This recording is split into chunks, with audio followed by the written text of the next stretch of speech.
Chapter 723. It really was the war god. Suhi was truly excited. The true men of the grasslands all worshipped heroes. Without a doubt, the war god who could defeat the Walla's leader, Yesin, naturally belonged to the category of heroes. In the past, they had only heard of his name. Now that they had finally seen him in person, how could they not be excited? Not to mention, the war god was now the commander of the mercenaries. He could even decide the life and death of many of them.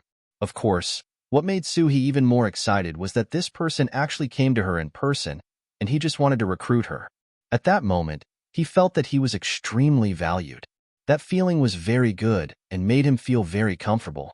Haraluo was also frightened by the war god's name. But soon, his eyes shone with excitement. This was the war god, someone who even Yesin was afraid of. If he could capture this person and give him to Yesin, he would definitely be able to exchange for a lot of good things. At that time, wouldn't he gain both fame and fortune? His faction would also have a great opportunity to develop. He would also be regarded as a hero by the grasslands warriors.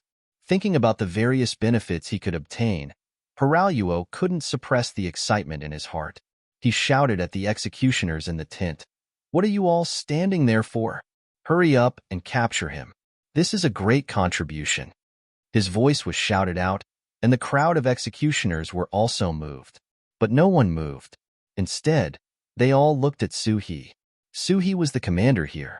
They could only listen to his orders. Seeing that no one moved and instead looked at Suhi, Haraluo was unhappy.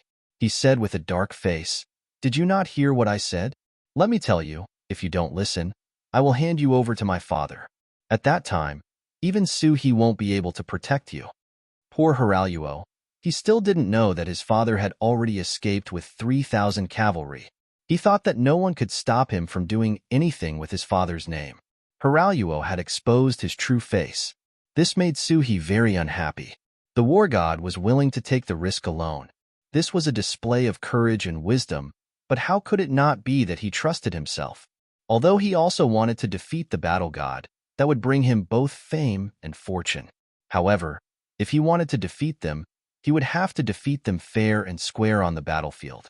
He would not have to resort to petty tricks and use the other party's trust to make a move. If he did that, he would not be a hero. In fact, he would be worse than a coward. "That's enough." Suddenly, Suhi roared and stopped Haraluo's shouting. He then cupped his fists and said to young Chendong, "So it's the battle god. Sorry for the disrespect." Hee. Young Chendong was very satisfied with Suhi's performance. The fact that the other party didn't make a move was enough to prove that he was a straightforward and upright man. Such a person was always worthy of others' trust. He smiled and said, "It's fine. I've admired General Su's talent for a long time. How about it? You gave me the conditions to send Haraluo back. Not only did I send him back, but I also appeared here personally. Does this count as showing enough sincerity?" He took the opportunity to state his purpose. These words caused Suhi's face to turn red. If he had only wanted to test the sincerity of the mercenaries before, the other party's performance was too good. It was so good that he had nothing to say. As a man, once a promise is made, even 4 horses cannot go back on it. Suhi was moved by young Chendong's sincerity. He immediately cupped his fists and said, "Battle god. I, Suhi, am very difficult to convince others, but I truly submit to you. From now on, Suhi is willing to serve by your side. Please accept me." As he spoke, he knelt on the ground. Suhi finally lowered his head. "Ha, good. Young Chendong was naturally overjoyed. He laughed and took a few steps forward. He came in front of Suhi and reached out to help him up. Then the monarch and minister looked at each other and smiled. Everything was understood without words. Suhi expressed his intention to surrender. This scared Haraluo. Instead of his overbearing attitude, he stood obediently at the side like a cat. When he noticed young Chendong's gaze, he even tried his best to squeeze out a smile. He didn't even think about how he wanted to kill young Chendong just now. Young Chendong did not even spare him a second glance. Such a person was not worthy of his attention. Young Chendong did not even spare him a second glance. If it wasn't for the fact that he wanted Suhi to join the mercenaries, this person would have died countless times. Yang Chendong could ignore Hilaruo, but Suhi couldn't. With the intention of returning the favor, he first glanced at Haraluaku, then at Yang Chendong and said, "War God, this subordinate has a presumptuous request, but I don't know if I can say it." "There's no harm in saying it," Yang Chendong said very generously. "This subordinate wants to send Hilaruo away. If other Tatar cavalry are willing to follow, please don't stop them. As for the rest, this subordinate will try my best to persuade them to work for the mercenaries. Please allow it." This was equivalent to the last condition. It was also Suhi's end to some things. Since he had already done so many things, there was no harm in doing one more. Yang Chendong immediately nodded and said, "Okay, I promise you." "Thank you, War God." Suhi's attitude was already very respectful. After he finally made his choice, he relaxed a lot. In front of the big tent, more than 100 black-clad cavalry rode on horses. They wore black iron masks, so people couldn't see their expressions at all. However, a solemn, murderous aura leaked out uncontrollably. The Tatar cavalry who wanted to watch could only watch from afar. Time passed by minute. The sixth young master still hadn't come out. Fortunately, there were no sounds of fighting coming out of the big tent. But before there was a result, all the black-clad cavalry maintained their best state. They looked like they would pull out their swords and open fire once the order was given. In fact, they didn't just pull out their swords. Therefore, the black-clad cavalry carried a Type 95 on their back. Everyone's body was full of magazines. Even the quiver was full of grenades. This was just in case. Just when the tension was so high that a random sound could lead to a chaotic battle, the curtain of the big tent was finally lifted from the inside. Yang Chendong, wearing a red cloak, strode out. Beside Yang Chendong were Beta Persei, Chiu Vi, and the others. Compared to when he went in, there was one more person beside him, Suhi. It could be seen that the other party intentionally stood behind Yang Chendong, and he even showed a very respectful look. After walking out, Yang Chendong first nodded lightly to Dao Xiao and the other guards to show that he was fine. Then, he turned to look at Suhi and said, "You may begin." "Yes." Suhi cupped his fists and answered. Then, he strode away from Yang Chendong's side and walked to a place about 10 meters away from the big tent. Then, he jumped onto a war horse and shouted from above, "Everyone, pay attention. Gather here. This general has an important matter to announce." At this time, the Tatar camp had experienced a few battles. After sending away all the wounded and a portion of people who had chosen to surrender, there were still about 7,000 people in the camp. With so many people gathered together, the momentum was still very great. Fortunately, they were worthy of being called an elite army. Even when they gathered, they were very orderly. No one panicked. Everyone stood in an orderly manner, either close or far away. However, their eyes were all on Suhi, waiting for the general's next order. After about the time it took for an incense stick to burn, the camp was once again safe. There were already very few people who continued to walk around. Suhi's shout finally rang out, and that resounding voice also reached the ears of every soldier. "I am Suhi.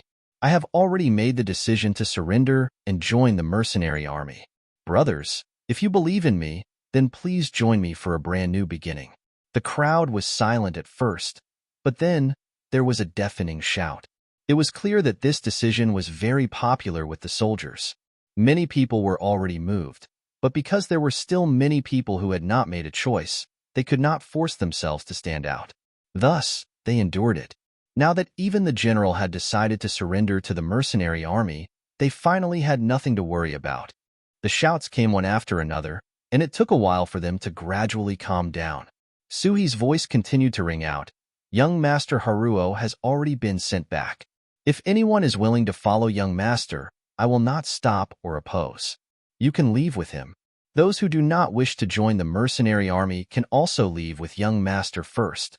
When you feel that it is safe or the time is ripe, you can leave on your own. From now on, everyone will go their separate ways. However, if one day we meet on the battlefield, we will definitely not be lenient. I hope that everyone can understand, and I also hope that those who leave will take care of themselves." He had given everyone another choice. He had spoken very gently at the beginning, But at the end, he had said such a sentence, which was full of threat. When these words entered the ears of the army, it indeed caused the faces of those who had ulterior motives to tighten. They had no choice but to think about it. If they really left, where would they go in the future? Moreover, the strength of the mercenary army was so strong. If they were to become enemies, would they be able to win? To put it simply, would they have a chance to survive? Yang Chendong heard Suhi's words and laughed in his heart. This person really did have some tricks up his sleeve. It was clearly a threat, but he used such a method to make it seem as if he was thinking for everyone. This was indeed a talent. At this point, Yang Chendong was no longer worried about the choice of the Tatar cavalry. With Suhi, this powerful general, he would definitely be satisfied with the result. In order to not create pressure for the other party and be able to do things freely, Yang Chendong left with more than 100 black-armored cavalry.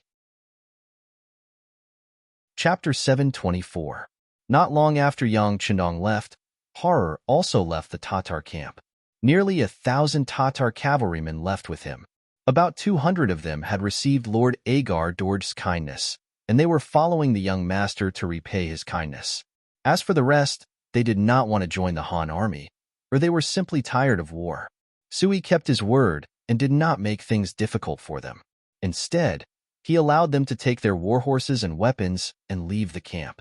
However, if one day these people could not continue and wanted to return, they would have to start all over again. A day later, Suhi brought about 6,000 Tatar cavalrymen and joined the mercenary army. At this point, the battle had come to an end. After several bloody battles, 8,000 of the 45,000 Tatar cavalrymen were killed and nearly 20,000 were wounded. Nearly 7,000 managed to escape, and in the end, more than 10,000 were captured or surrendered. On the other hand, the mercenary army had about 2,500 people who died or were seriously injured and could not return to the army. There were still more than 2,000 lightly wounded soldiers left behind. This was a great victory for them, no matter how one looked at it. Yang Chendong did not go back on his word and allowed his 4 regiments to replenish the soldiers from the captives and surrendered soldiers. After this was done, he selected some elite soldiers from the remaining Tatar cavalrymen to form a new Tatar cavalry regiment.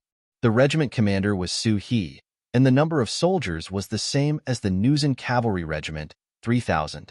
As for the remaining soldiers, they were incorporated into the newly expanded logistics regiment to replenish the soldiers. First city. News of the battle outside continued to pour into the city. The biggest change was that one could see captured Tatar cavalrymen and injured Tatar cavalrymen being sent into the city almost every day. Every time they appeared, the people in the city would talk about it. Although the citizens of the city weren't very sure about the number of mercenaries, they knew that there were about 10,000 to less than 20,000 mercenaries. Facing 45,000 elite Tatar cavalrymen with less than 20,000 people, many people were worried at the beginning. After all, the difference in strength was too great. Even if some people had seen the mercenaries' training methods, they still did not think that it would be easy for them to win. However, just as most people were not optimistic about their chances, reports of victory were sent into the city again and again. Under intentional propaganda, the more than 10,000 people in the city were clearly aware of the situation at the front lines, as well as how much the mercenaries had obtained in each battle. Seeing that they had won one battle after another, the people in the city were encouraged. They had more confidence in the mercenaries and were more determined to live in the city. Of course, there were 2 sides to everything. Some people were happy while others were unhappy. For example, some of the grassland youths in the city who wanted to join the mercenary army. They thought that if the front line was tight, they would have a chance to quickly rise and become a member of the mercenary army. However, news of victory kept coming in, especially when a large number of captives and wounded were sent into the city and passed through the streets in front of them. They couldn't help but start to worry. With so many captives, would the mercenaries choose to conscript? Would they still have a chance to join the army and create a better future? Amidst such worries, even better news came. Agar Dorj escaped, and the Tatar army was defeated. General Suhi finally chose to surrender and joined the mercenary army. The beginning city was safe. It was safe. When this news spread to the city, many people went to the streets to celebrate. Only those ambitious young men who wanted to join the army were missing. They were afraid that they had no hope. After understanding the treatment of the mercenaries, the thing they yearned for the most was to join this army. At the same time, they could also earn a better tomorrow for themselves. After discussing, they gathered together and decided in private that when the god of war returned from the front line, they would jointly request to join the mercenary army and ask the god of war to give them an explanation and a chance. Because so many people gathered, such a matter could not be hidden from the members of the security bureau in the city. At first, they thought that something big was going to happen. However, after understanding the matter, they did not know whether to laugh or cry. In the end, they reported the matter to the director of the security bureau in the beginning city, who was also in charge of intelligence in the grassland, Fengliang. Fengliang was one of the old people in the security bureau. When it was first established, he was chosen by the director, Yang San, and transferred to his command. Facts also proved that Director Yang San's judgment of people was still very accurate. Fengliang withstood strict training, and after becoming an official member, he performed well and completed several difficult jobs in succession. Finally, he became a marquis and the person in charge of the security bureau in the grassland. This time, the beginning city was newly built, so it naturally needed some elite soldiers to assist. Fengliang came here again and was responsible for the intelligence and security work in the city. He had also spent a lot of time walking through the streets and alleys of the beginning city. He knew the situation and terrain of the city like the back of his hand. Under Fengliang's efforts, the security bureau in the city was successfully established. Its members were scattered all over the city to ensure that no matter what happened, no one would be able to escape their eyes. This time, so many young and strong grassland men suddenly gathered together. How could they escape his eyes and ears? He hurriedly sent people to inquire about and understand the situation. In the end, he got such a result, which made him feel like he did not know what to say. Logically speaking, it was a good thing that the young man wanted to join the army. At least it proved that the army was popular. This was what many forces and armies wanted to see. However, the mercenary army paid attention to the elite route of a strong army. The sixth young master personally said that he did not ask for the number of mercenaries. He only needed them to have enough combat power. Only in this way would the treatment of soldiers be higher, and they would be more flexible and mobile in the war. As a result, the pressure on the logistical support would also be much less. The route of a strong army had proven its feasibility with facts. Since the establishment of the mercenary army, which time did they not win with fewer people? It was also because of the small number of troops that they were more flexible and mobile when they fought the war. Fengliang, who understood this policy very well, could understand the feelings of these young and strong grassland men. He could also feel the benefits of the sixth young master's policy. For a moment, he was caught in a dilemma. Since he knew what the request of these young and strong men was, there was no need to let them meet the sixth young master. This kind of small matter could be solved by him. How about this? Choose a few representatives from these young men who want to join the army. I will meet them alone. After some consideration, Fengliang came up with a solution. That was to use the militia to solve the problem at hand. This way, they would not need to take up the quota and resources of the mercenary army. It should be the best of both worlds. All they needed to do was to pay a certain amount of silver every month. In order to build an intelligence network, the thing that the security bureau did not lack the least was silver. This amount of silver was still something they could solve. Fengliang made a decision. He even imitated the model of establishing the militia and reserve in Qiqian City. This solution was indeed effective. After meeting the representatives in private, the two sides reached an agreement to allow these men to enter the ranks of the militia of the first city. As long as they had the opportunity to pass the assessment, they would be able to enter the regular frontline combat forces. Before that, what they needed to do was to be responsible for the security in the beginning city. Once they found any suspicious people, they could keep an eye on them. If necessary, they could inform the army in the city and cooperate with them to suppress the enemy. After doing this, not only could they get a reasonable name for law enforcement, but more importantly, they could also get some silver every month.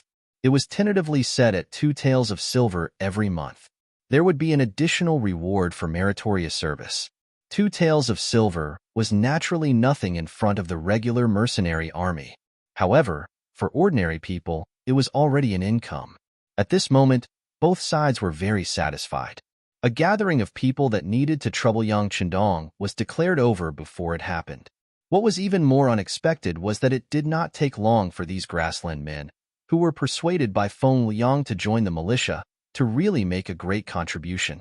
Yang Chendong, who had safely returned to the city, did not know about everything that Feng Liang had done in private.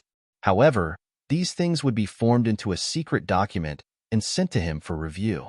However, no one knew whether he would value it or not. For example, Yang Chendong did not pay attention to the matter reported by Feng Liang. Instead, he focused on the eastern area of the beginning city.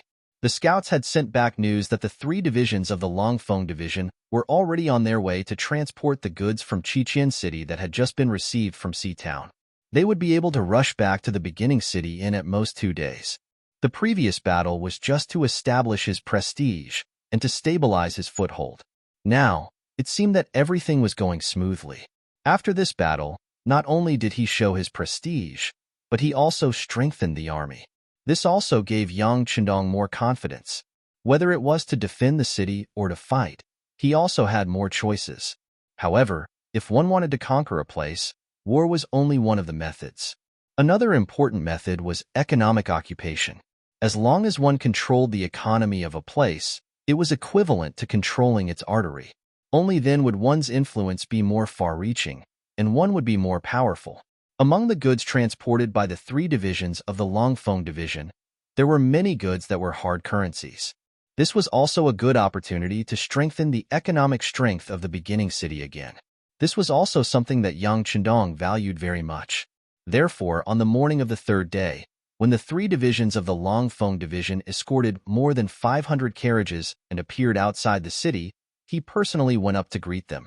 While thanking them for their hard work, he also listened to the work reports from Division Commander Wu Sheng and Political Commissar Chen Bo. Chapter 725. Ever since they left the first city and headed to the new Ergon city, they had openly raised the banner of the mercenary army.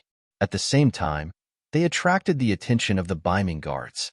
Then, at the downstream of the Songhua River, outside the Jianzhou left guard, they had a big battle with the 3,000 cavalrymen of the Ming guards and won a great victory. They had made a great contribution in this battle, and because of this, they gained the name of the mercenary army.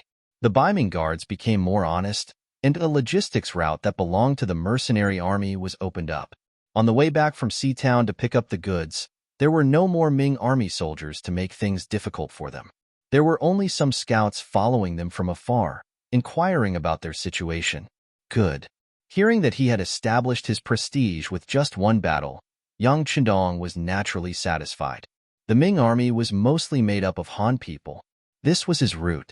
If he could avoid hurting them, it would be best not to hurt them. As long as the other party was honest, he did not mind creating a peaceful border for them. As for who wanted to attack the Han people, he would take care of it. Of course, if the Ming army was smart, things would naturally develop normally. If they wanted to make things difficult for the mercenaries, he would not introduce them to teach them a lesson. He would let them know who they could not afford to offend and who they could not have any ideas about. The 3 divisions of Longfeng had returned. They escorted more than 500 carriages of various sizes and a large number of goods. Since these were things that Yang Chendong needed, Crimson City would naturally provide them with all their strength. There were food, drinks, clothes, and all kinds of things. It could be said that they had everything. Not only did they bring a lot of goods this time, it was enough to make the first city a commercial city on the grasslands. At the same time, there was also a talent who came with the army. His surname was Yu and his name was Mian. His father was the first city lord of Crimson City, Lord Yu Qian. Yu Mian had a reputation in history, and his abilities were not ordinary. It was just that Yang Chendong did not appear, and in the end, Yu Qian ended up being beheaded. As his son, it was natural that he would not have a good ending. Now, things were different. Yu Qian was under the protection of Yang Chendong, and he had even handed over the management of such an important headquarters city to him. Naturally, his son would be able to do things much more smoothly.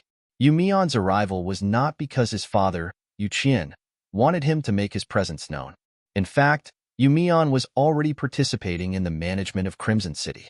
As the saying goes, one does not need to rely on one's own talents. Yu Qian was an upright gentleman. As long as he believed that something was right, he would not care about the opinions of others. Since his son was capable, why couldn't he be put in an important position? Yu Mian, who already had an official position in Crimson City and had begun to participate in the management, was summoned to Origin City after being recommended. This was Yang Qindong's order. Such a large city always needed someone to manage it, especially when it was just built. It could be said that there were a lot of things to do. If the person who came was not capable, wouldn't it be a waste of his energy? Finding a suitable city lord was a problem that Yang Qindong had been thinking about. He handed the matter of the candidates to Crimson City and asked them to report it. Among them was Yu Mian's name. In the end, he became the person that Yang Qindong wanted. When he saw Yu Mian, it was at the Yang residence in Origin City. The largest residence in this city was Yang Qindong's residence. In the pavilion in the back garden, Yang Qindong met Yu Mian, who was in his early 30s. The reason why he chose this place was to show his closeness. Only those who were chosen by Yang Qindong would be able to appear in such a private occasion. On the other hand, if it was someone unfamiliar, they could only meet in the living room. Yu Mian greets the sixth young master. After being brought to the back garden by Beta Persei, Yu Mian became excited when he saw the back of Yang Qindong, who was drinking tea alone from afar. He was still far away, but he had already bowed respectfully. Haha, come, have a seat. Yang Qindong laughed without even turning his head. Then, he waved his hand and greeted Yu Mian casually. The more casual he was with you, the more he expressed his trust in you. Yu Mian naturally walked to Yang Qindong's side with a look of fear and trepidation. Then, he nervously and carefully sat on the empty chair opposite him. One shouldn't think that Yu Mian's performance was exaggerated. But for those who lived in Crimson City, there was no one who didn't know Yang Qindong and the sixth young master. For example, Yu Qian was the first to be kidnapped, so he naturally had a conflict in his heart. Coupled with his feelings for the great Ming dynasty, it was basically impossible for him to work for other forces. Fortunately, Yang Qindong had never forced him. Otherwise, given Yu Qian's unyielding character, it would not be strange for him to commit suicide. He seemed to know what kind of person Yu Qian was, what kind of nature he had, and what kind of character he had. From the beginning, Yang Qindong did not intend to use force. He just let Yu Qian wander around the city. Then, under the influence of what he saw and heard, the environment really changed Yu Qian's mind. When he saw that Yang Qindong really wanted to change the people's lives, enrich the country, and strengthen the people, and even create a dynasty that was more powerful than the great Ming dynasty, his thoughts also changed little by little. During the day, he walked on the streets and observed his surroundings. He felt the vitality in Crimson City and the sincere and brilliant smiles on the faces of the people. At night, he tossed and turned in bed, unable to fall asleep. He thought about what kind of impact the development of Crimson City would have on the great Ming dynasty and whether the development of such a city would be good or bad. Rather than saying that Yu Qian was loyal to the emperor of the great Ming dynasty, it was better to say that he was loyal to the people of the great Ming dynasty. By the same logic, he would help whoever could give the people a better life. After observing for many days, he confirmed that the development of Crimson City was for the good of the people. It could let them live a better life, obtain more respect, and obtain more fairness. He was surprised to find that this was not the life he wanted, the life and world he wanted, the life he had been pursuing all this time. In the end, reality defeated him and changed Yu Qian. He finally decided to use his own ability to do something for the city. Then, he was appointed to an important position and became the lord of a city. Facts also prove that he was indeed capable, not only in military matters, but also in the people's lives. After he was given great power, his performance would only improve. Facts further prove that Yang Qindong was right to put Yu Qian in an important position. Under his guidance, Crimson City entered an era of rapid development. With Yang Qindong's help in various aspects, it quickly became the largest city in the Yang dynasty. It created countless wealth for the development of the entire Yang dynasty and laid a solid foundation. Yu Qian was contributing to the development of Crimson City. Of course, his family was duty-bound as well. At this time, Yumian also became an official and became a capable subordinate under his father. He was a capable assistant. His performance was also remarkable. In the end, he came to the first city and became the person personally appointed by Yang Chendong. At this time, Yumian sighed with emotion about his experience. He could also feel the great responsibility on his shoulders. He had even begun to outline the future development plan of the first city in his heart. He was thinking that he must build the first city into the second Crimson City and continue its glory. Compared to Yumian's nervousness and excitement, Yang Chendong was very calm. He did not talk about business right away. Instead, he casually asked about the matters in Crimson City, especially if the higher-ups and officials could fulfill their duties. Yumian, don't be nervous. Just say whatever you want to say. You also know that I'm not in Crimson City all year round, so I don't know much about it. And where there are people, there will be fights. I know this better than you. If you say that your father is the city lord, no one will object to what he says and does, then I don't believe it. With a smile on his face, Yang Chendong directly sealed off the path of retreat, as if saying, I can see that your father is an honest man, so I hope that you're also an honest man.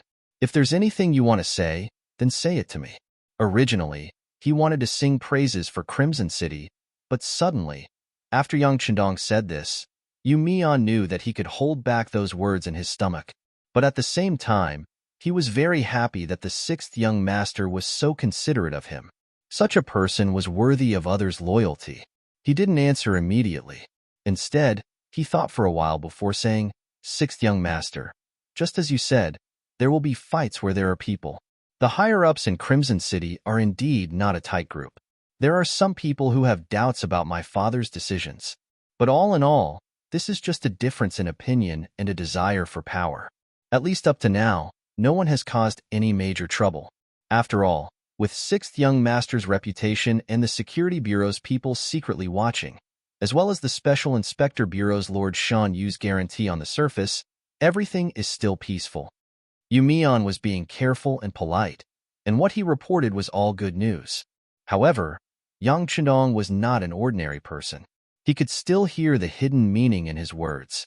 Even if everything was peaceful now, it was unknown what would happen in the future. What's going on? Tell me the details. This time, Yang Chendong had already put away his smile, and his expression became much more serious. If he didn't do this, he was afraid that it wouldn't be enough to make Yumian tell the truth. It's fine. Yumian seemed to want to say something, but in the end, he shut his mouth. And this had already angered Yang Chendong. Then, all right, you can rest for now. In a few days, there will be a carriage that will go to Seatown to pick up supplies. You can go back to Crimson City with the carriage. After saying this, Yang Chendong slowly stood up. Since Yumian didn't want to tell him the truth, he would let him go back. There was no need for him to stay by his side if he couldn't confide in him, let alone hand over such an important city like the first city to him.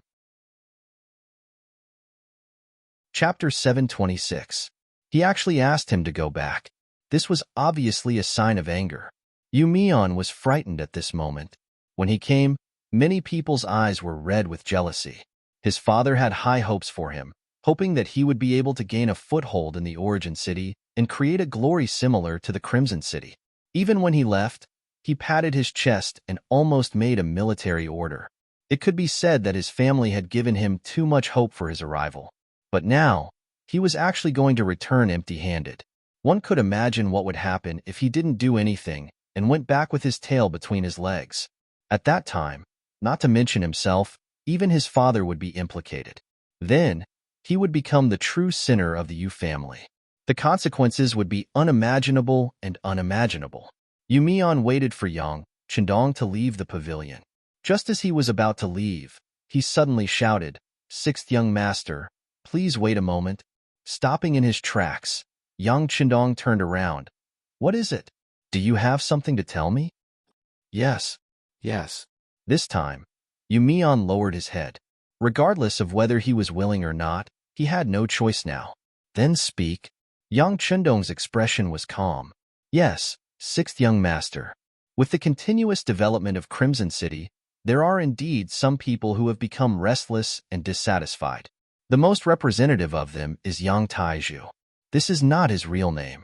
It is a name he changed after coming to Crimson City.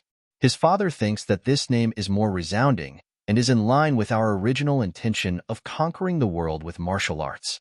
And his father is Crimson City's Minister of Foreign Affairs, Yang Shan. Since he had already spoken, there was no way out for Yu Mian. Thus, he revealed everything he knew about the situation. Yang Taiju is a very decisive person. He also has some tricks up his sleeves. Relying on the fact that he is Minister Yang's son, he bullies the good and oppresses the good. Many people who have money and power without any background have been oppressed by him. Not only that, but he also secretly kept the new products produced by the factories in Crimson City, using the excuse that they were not up to standard for his personal use, and then sold them to foreign merchants at a cheaper price. Sixth young master, as you know, the quality of our Red Nest City's goods is excellent, and the variety of them is wonderful. The demand has always exceeded the supply, and as long as these goods are out of the sea, they can be sold for a good price on land. Because of this, the entire Yang family has become rich. Yang Taiju used most of this money to establish connections. They used this money to bribe and rope in some officials of various levels in Crimson City, causing their network to grow larger and larger. I'm afraid that it won't be long before these people join forces. They will be able to restrict my father's orders. After saying these words, Yu Mian lowered his head. He knew that he had thrown a huge bomb today. Who knew how many people would be punished after this, and how many heads would fall to the ground because of this? Yang Chendong had been listening quietly, and there was no change in his expression. But in fact, his heart was already overflowing with anger. Everything Yang Taiju had done, in the words of future generations, was smuggling, and this was stealing from him. Then, he used his money to bribe and collude with some officials. It could be imagined that in the long run, once the net was large enough and the energy was strong enough, the first one to be overthrown would be City Lord Yu Qian, who had faithfully carried out his orders. Perhaps it would be his turn next. To think that he was still fighting a bloody battle on the front lines, risking his life in order to seize more territory as quickly as possible, liberate more people, and accumulate more power and influence. But if the rear was unstable, wouldn't everything he was doing now be a wedding dress for others? If that was the case, he would instead become a puppet. Just the thought of it was laughable. Of course, Yang Chendong wouldn't believe Yu Mian's words. Who knew if Yu Mian, who appeared to be honest and considerate, spoke in such a way because he wanted to eliminate his dissidents? Besides, Crimson City was his base camp. There were too many of his trusted aides there. Would those people turn a blind eye to such a thing? With doubts in his heart, Yang Chendong returned to the pavilion and sat down. Tell me, Yang Taiju is so lawless. Does no one from the Security Bureau care about him? Could it be that the Special Inspector Bureau is useless? And those people from the military, will they turn a blind eye to it? It was precisely because he had left behind these forces and manpower that Yang Chendong was extremely at ease with Crimson City. He didn't believe that some people and some things could be bribed with money. Couldn't they tell that once he was angered, it would be useless no matter how much money they took out? Yu Mian didn't answer immediately. Instead, he looked up at Yang Chendong with a troubled expression. Say what you have to say. Don't hesitate. Beta Persei, call Tiger's mane over. Yang Chendong stared intently at Yu Mian's face as he roared outside. Beta Persei left in a hurry, at a loss. Yang Chendong looked at Yu Mian and said, All right, there are no outsiders here now. Tell me everything you know. Even if you say something wrong, I won't blame you. Furthermore, the matter of you saying something wrong won't spread. Now that things had come to this, Yu Mian had no way out. At that moment, he seemed to have made a decision as he said, Yes, sixth young master. This is the situation. This Yang Taiju is very capable. He first wooed one of Fifth Madam's personal maidservants, Lin Lin, and married her. This way, he would have Fifth Madam's support. Then, he joined forces with the director of Crimson City's Security Bureau, Chen Shuquan. The sixth young master definitely knows this person. This person doesn't speak much, but as his name suggests, he likes power very much. It can be said that he hit it off with Yang Taiju. With the support of the Security Bureau, he naturally gets twice the result with half the effort. As for the Special Inspector Bureau, he definitely won't find trouble with Fifth Madam. My father once doubted it, but soon, Lin Lin personally appeared in the city lord's office. After that, I heard from my father that Lin Lin said that the entire Crimson City belongs to the Yang family. The Yang family's madam only took some money from her family. Is there a need to inform outsiders and use outsiders to criticize her? There's no need to talk about the military. Now that there's a political department, Lung Song and Commander Gao Xiong are thinking of how to compete with them. How could he possibly intervene in the local affairs? Wouldn't that be handing over his weakness to others? Therefore, they simply turn a blind eye. As for the other officials, they don't dare to interfere. With the idea that mortals suffer when immortals fight, they hide as much as they can. As long as these people don't provoke them, they will also turn a blind eye. Upon hearing Yu Mian's explanation, Yang Qindong widened his eyes. No one dares to interfere. Didn't the Luan family do anything? Luan Xiaoyu is my future sixth madam. Didn't she stand up? It could be heard that although this was a questioning voice, there was a hint of trembling in his voice. It was unknown if it was because of anger or disappointment. Sixth madam? Ever since you left Crimson City, Sixth Madam led the publicity team to perform for the nearly 5 million Han people. She said that she wanted to change the views and mentality of these people as soon as possible, so she hasn't been in Crimson City. And these things have only happened in the past few months. Sixth Madam doesn't know about it.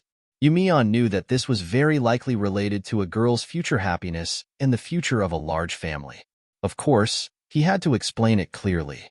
Upon hearing this, Yang Qindong's expression looked better. But soon, he sneered. The Yang family's money is indeed used by the family. There's no need for outsiders to interfere, but the problem is that she's just a maidservant. What right does she have to represent Fifth Madam? For this matter, did Fifth Madam really show up? Yu Mian thought for a while and shook his head. Probably not. At least, Fifth Madam didn't say anything to my father. Then this Lin Lin acted on her own accord. But Fifth Madam didn't use people to investigate. She is also responsible, Yang Qindong said. This was equivalent to settling the matter. He really didn't expect that such a thing would happen in Crimson City. If not for the fact that he happened to talk to Yu Mian today and discovered some clues, he was afraid that this matter would only get bigger and bigger, and one day, it would become an unsolvable problem. It seems that some people are used to living a peaceful life. They have forgotten what it's like to lick blood on the blade.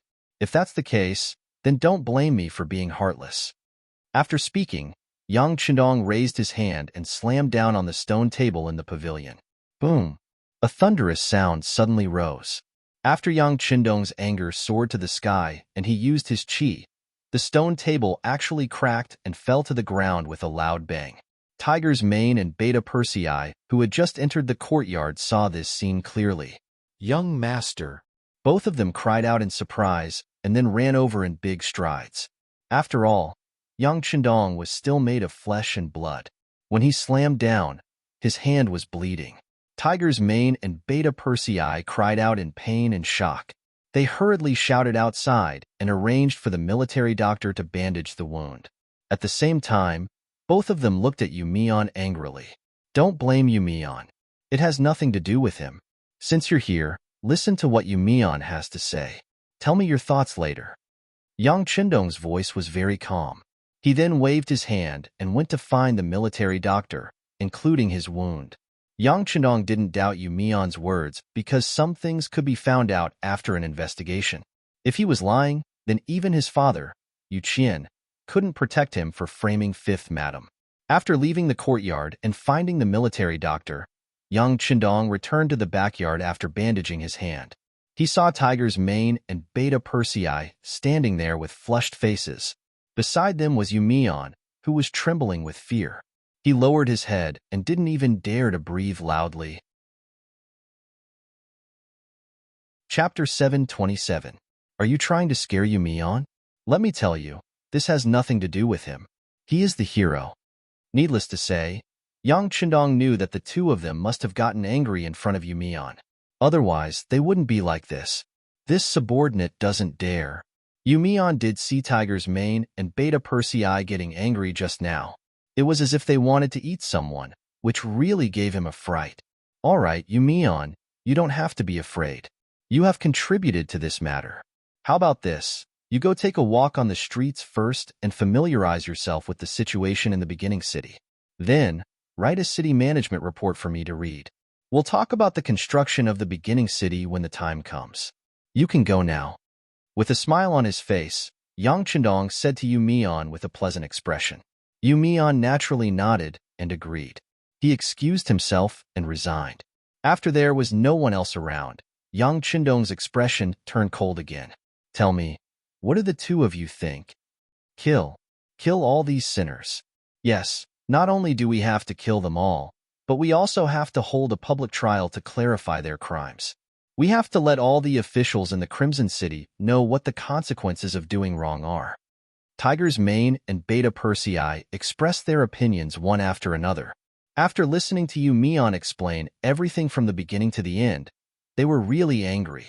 They didn't expect that while they were fighting for their lives in front of them, the people behind them would be like this. They even felt that their efforts were not worth it. Yes, some people have to be killed. The public trial also has to be held, but the evidence still has to be found first. Crimson City can't be in chaos because of this. It has to develop normally and healthily. Yang Chenong also said as if he had made a decision. Although Yang Xie was developing rapidly now, in fact, everything was based on Crimson City. For example, the two provinces of Vietnam and Laos, the development of the beginning city, the expansion of the army, and the improvement of combat power all required a lot of money as a foundation. With money, it was naturally easier to do things. Without money, it was not an exaggeration to say that it was difficult to do anything. For the development of Crimson City, Yang Chendong put in a lot of effort. Not only did he share the fruits of his labor, but he also increased the salaries of the officials to ensure that they could work without any worries. But now it seemed, the human heart could never be satisfied. He originally thought that everyone would be fine, but since there were still problems, he had no choice but to change his strategy. And this was the result of these people asking for it. It seems that I have to rectify my work style. Check it out and immediately send a message to Yang San. Directly ask him what he does as the chief of security and whether he still wants to work. If he doesn't want to work anymore, arrange for him to go to Crimson City to farm. Don't say that I didn't take care of him. Give him 50 mu of land, which is enough for his family to retire now and in the future. Then send a message to Yang Wu, scold him and ask him to cooperate with Yang San's next work.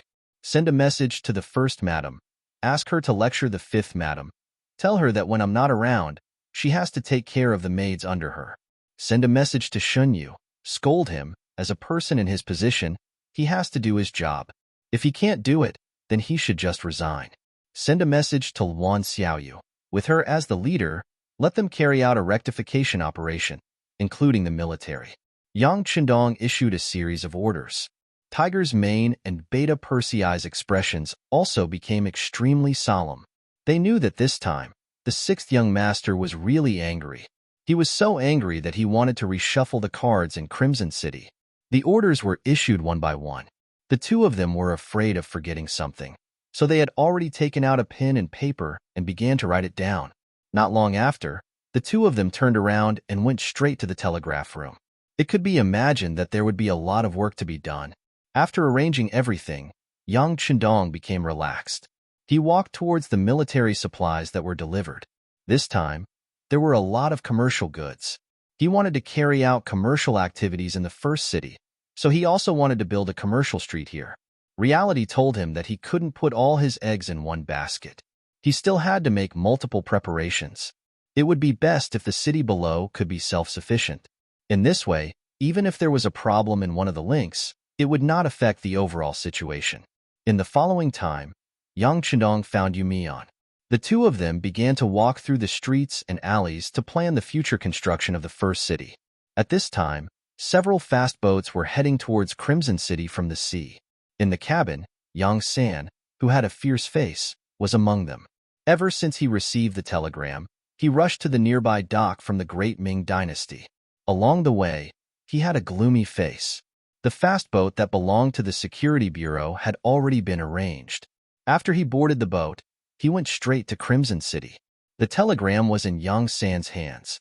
He had already read it countless times. However, every time he read it, his heart would ache. Especially when he saw that he was given 50 mu of land to retire in, he felt a burst of shame. With his indestructible brotherly relationship with Tiger's Mane and Beta Persei, he sent several telegrams back and finally figured out what had happened. He also finally knew why the sixth young master was so angry. Qin Shuquan, you've caused me a lot of trouble. Next, you'll never be able to make a comeback. Sitting in the cabin, Yang San said fiercely in his heart. The work of the Security Bureau had always been very effective. Because of this, he had received countless praises from the sixth young master. After a long time, he was a little numb. He even had the idea that the work of the Security Bureau was very easy to do. No matter who was arranged to take up the post, there shouldn't be any problems. Yang San was careless, or rather, he was blinded by victory. He really didn't think about it. The Security Bureau's achievements today were naturally inseparable from their efforts. However, the more important reason was that Yang Chandong had invested a lot of money in this. The money that the Security Bureau spent in a year alone was more than the annual national taxes of Ming or Southern Ming. This was still referring to the current situation. The territory wasn't that big, and there weren't many areas that needed to be controlled. As it continued to develop, this money would only be spent more and more. It was precisely with this money as a guarantee that the Security Bureau could get more information and information. It was hateful that Yang San hadn't paid attention to this before. So when he used people again, he didn't pay so much attention to the inspection. For example, Chen Shuquan was also one of the old people when the Security Bureau was first established. His actual ability was very ordinary. It was precisely because he had to be taken care of that he was arranged to be a director in Crimson City. After all, the situation there was the best.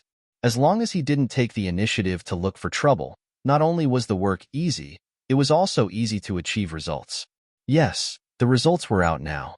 Even the sixth young master was alarmed, and he was even scolded because of it. Just based on this, he couldn't tolerate it.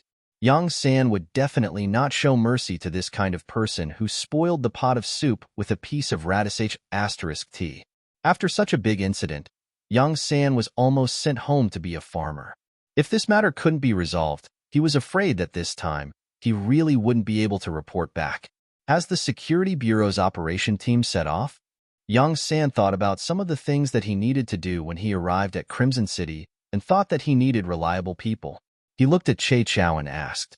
Che Chao was a supervisor under the Security Bureau.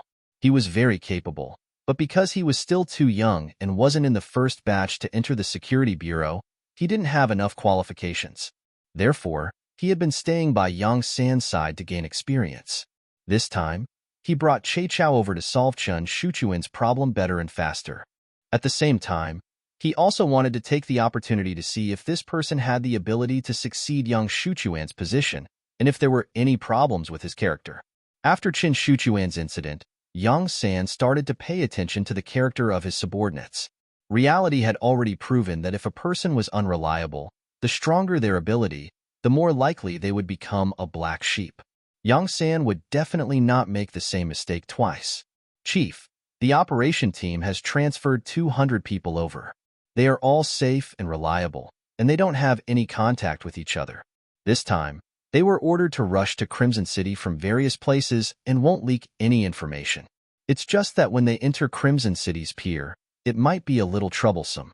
The person who spoke was Che Chao. He had delicate features and looked very young.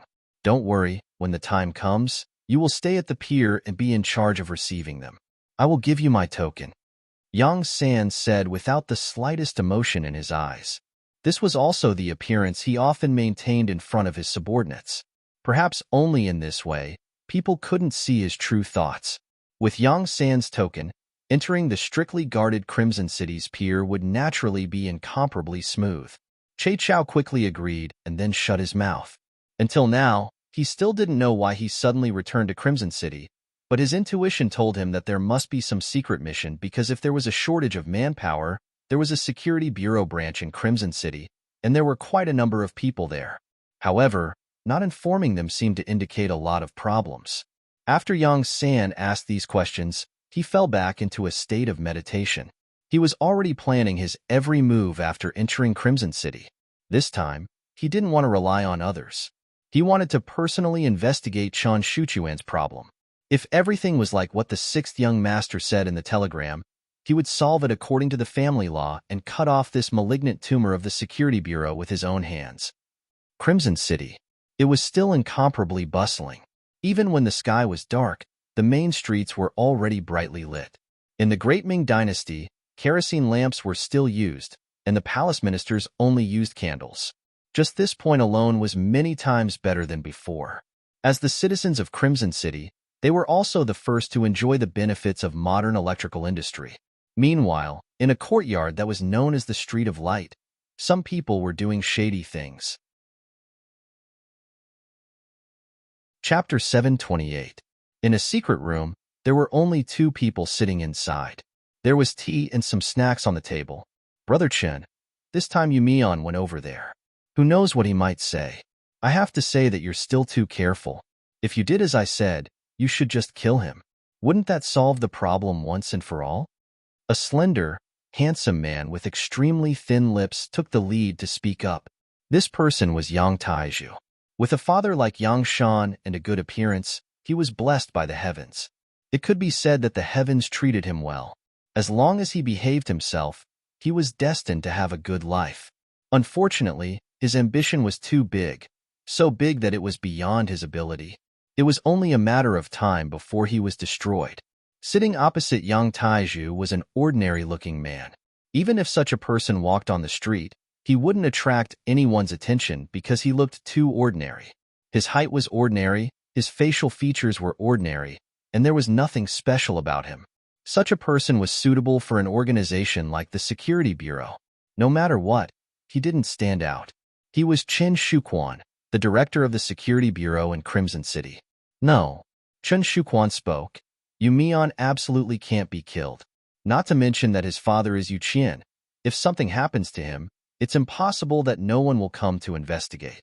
When the higher-ups call for this person, if we do this, wouldn't that be exposing ourselves? Yang Taiju also knew that killing Yumian at this time was a little too far-fetched, but for some reason, he had a faint worry in his heart. Ordinary people didn't dare to casually talk about him, but this person had a father who was more powerful than him.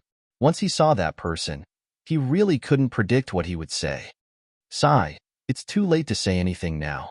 I hope he'll be honest and not talk nonsense. Although Yang Taiju was saying words of comfort, his face was still nervous. Chen Shuchuan's ordinary face chuckled and said, Brother Yang, you don't have to be too worried. Yumian isn't that stupid. Saying anything about us won't do him any good. Besides, he has no evidence of our crimes in his hands. Besides, although he has gone to the north, it is still unknown whether he will be able to see that person, or whether he will have the opportunity to meet him alone. Even if he dares to say anything, our Security Bureau will be the first to receive the news. At least until now, I haven't received any orders. You don't have to worry. Yes, with Brother Chen here, I am naturally not worried. Yang Taiju chuckled. Then, as if he had thought of something, he asked, By the way, Brother Chen, do you think the Security Bureau will secretly arrange for other people to come to Crimson City? I don't think so, Chen Shuquan said confidently. The director has a good relationship with me. He won't suspect me easily. If he really has any thoughts, he should ask me first. Even if he sends someone to investigate, he should inform me. Even if you don't inform me, my men are watching the docks day and night. It will be as difficult as ascending to the heavens for anyone who wants to get to the docks without being noticed. Chen Shuquan was indeed very confident. He was equally confident in his relationship with Yang San. Logically speaking, he was right. If it was just an ordinary person who complained, Yang San would really inform him beforehand. After all, suspecting a subordinate for no reason would only make the other brothers bitterly disappointed. But he forgot one thing. It depended on who was the one who complained. What if it was Yang Chendong who gave the order? Then it wouldn't be a complaint, but 100% execution of the order.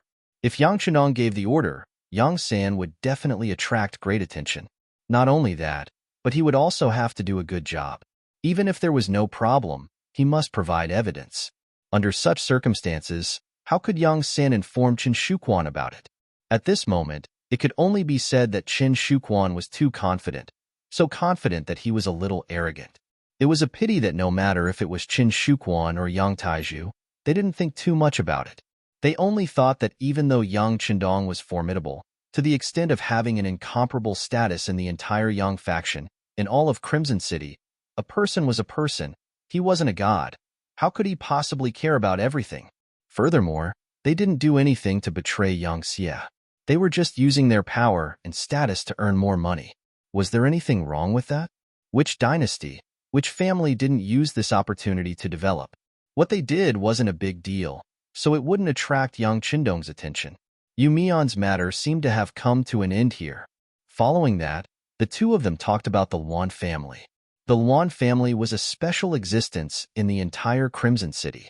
The Yang family only had a total of 4 people, but these 4 people all held high positions and held different positions and influence in different industries. Especially their daughter, Luan Xiaoyu.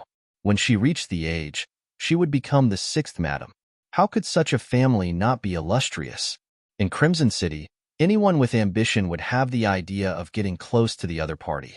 Because once they obtained the friendship of the other party, no matter what they did in the future, it would be twice the result with half the effort. Yang Taiju had been thinking about this recently. Considering the current situation of the Luan family, he was powerless against Luan Qi and Luan Qi's mother, Zhou Hua. These two had power and status, and were busy with work every day. Outsiders simply didn't have the time to come into contact with them. As for his daughter, Luan Xiaoyu, her identity meant that no one would dare to have any ideas about her. Even Yang Taiju couldn't, and even his father, Yang Shan, didn't dare to touch her. After thinking about it, there was only one Luan Shaoqin. This person was placed in an important position and had already become the governor of Lao province at a young age. His future was limitless. Most importantly, he had a fatal flaw, and that was that he was young, and he still didn't have a wife. Although Luan Shaoqin had already married 2 concubines in order to appease the hearts of the nobles in Lao Lao, and also in order to give birth to the Luan family, he didn't have a wife. In the eyes of others, that was the high and mighty position, and only then was he recognized by the outside world as a member of the Luan family. Currently, Yang Taiju and Qin Shuquan were discussing the matter of finding a wife for Luan Xiaoyu. They had already thought about it. As long as this wife was one of their own, then if anything critical happened in the future, this person would play an absolutely crucial role. This was equivalent to not only establishing a relationship with the 5th madam, but also joining forces with the 6th madam's family. At that time, as long as the 2 pillow winds blew, and the one above loosened her mouth, even if there was a huge matter, it could be suppressed. We have to hurry up with the matter of finding someone. He's not young anymore, and finding a wife is only a matter of time. If it wasn't for that statement that the wife of a high-ranking official must be a Han, I'm afraid that there would already be arrangements and we wouldn't have a chance. Yang Taiju thought about this matter and reminded Che Chao, who was sitting opposite him. Brother Yang, don't worry. I have already arranged for the security bureau to search the city. It's just that your requirements are a bit too high. You need to be young and beautiful, and you also need to have a clean background. The most important thing is that you listen to us. This kind of search is somewhat contradictory, so it dragged on for a few days. While Che Chao was complaining, Yang Tieju's eyes were already wide open. The person must be beautiful, otherwise Luan Shaoqin might not be able to take a fancy to her. Her background must also be clean. Do you think that when the Luan family is looking for a wife, they won't let people investigate? As for listening to us, this is even more important. We won't be kind enough to make a wedding dress for others. The person we find must be helpful to us. Yang Taiju didn't relent, and Qin Shuquan could only sigh and nod. Okay, I'll continue to arrange for people to search. By the way, the latest batch of goods should be out of the cabin. When will you give me a definite letter? I'll start to arrange it. Well, it'll be soon. It'll be in 3 days at the new dock. I've already arranged everything that needs to be arranged. When the time comes, all you need to do is to send people from the security bureau to temporarily seal off the dock for 4 hours. Then, everything will be ready. Qin Shuquan nodded when he heard this. That's easy. It's not the first time we've done such a thing. Ha ha ha. The two looked at each other at this moment and smiled. The so-called status and power were all transient. Only the gold and silver in their hands were real. As long as they had money, where couldn't they be happy and carefree? The two were still secretly plotting here, and from time to time, their laughter could be heard, which was a kind of imagination for the future. But what they didn't know was that while they were talking, the director of the security bureau, Yang San, had already arrived at the new dock on a fast boat without anyone noticing. He was stopped by the security bureau of the Crimson City, who were guarding here day and night. After Yang San led Che Chao and dozens of people off the fast boat, he took out the pass issued by the security bureau, and Long Feng, who was guarding the dock, allowed them to pass according to the regulations. But soon, 4 secret agents of the security bureau surrounded them. Wait, you said that you have a pass from the security bureau, but why haven't we heard about this? Take it out and let us have a look. 4 men dressed like commoners walked over. Then, they looked at Yang San's group of dozens of people with arrogant looks on their faces. Who do you think you are? Che Chao stepped forward. For a small fry like this, there was no need for the director to come out personally. The people of the security bureau were used to doing whatever they wanted. Suddenly, they saw someone who was more arrogant than them. The 4 of them looked at each other, then laughed. Yo, I didn't know that you're so brave. Do you know who we are? Let me tell you. Have you heard of the security bureau? You actually want to enter the city under our banner, then you have to go through us first. Chapter 729. The leader had a smug look on his face. In fact, he was also one of Director Yang Shuchuan's most valued subordinates, Dong Hui. Usually, he was in charge of the entry and exit of the docks. When he said this, he intentionally glanced at Long Feng, who was on duty. He was basically telling Che Chao and the others that if they didn't want to be captured by Long Feng, they had to be more obedient. Usually, he would scare others, but this time, he was intimidated by Dong Hui's words. Che Chao smiled but didn't reply. He only turned his head to look at Director Yang San, obviously asking for instructions. Don't make a big deal out of it. Take them down first. Yang San's position meant that he was incomparably decisive when it came to doing things. He really wasn't in the mood to explain anything to a few small fries. As soon as Yang San spoke, the people around him immediately moved. They moved like lightning and restrained 3 of them. Only Dong Hui's skills were not bad. He actually dodged them. After jumping 3 meters away, he suddenly shouted at Long Feng, who was on duty, "Come quickly, there's a spy here." As soon as he shouted, the Long Feng over there moved. As elites, they had long been paying attention to what was happening here. The appearance of Yang San's group was already very eye-catching. It was difficult for dozens of men not to attract attention wherever they went. However, they had the security bureau's credentials. They belonged to 2 different departments, so they had no choice but to let them go. When they saw Dong Hui, who was also from the security bureau, stop them, they thought that it was indeed an internal matter of the security bureau, so they didn't care. However, Dong Hui's sudden shout made them feel that something was wrong, so they swarmed over. The entire squad of Long Feng only had a few seconds to pull out their guns, then surrounded Yang San and the others. Put your hands on your heads and squat down. Tell us your true identities, or we'll shoot. The black muzzles were fixed on Yang San and the others. Che Chao first stood in front of Yang San, using his body as a human shield, then said, "We're all on the same side, don't misunderstand? Who's on the same side as you? You keep saying that you're from the security bureau, but why didn't we receive any orders? You want to play the role of a spy from the security bureau? Your performance is still lacking."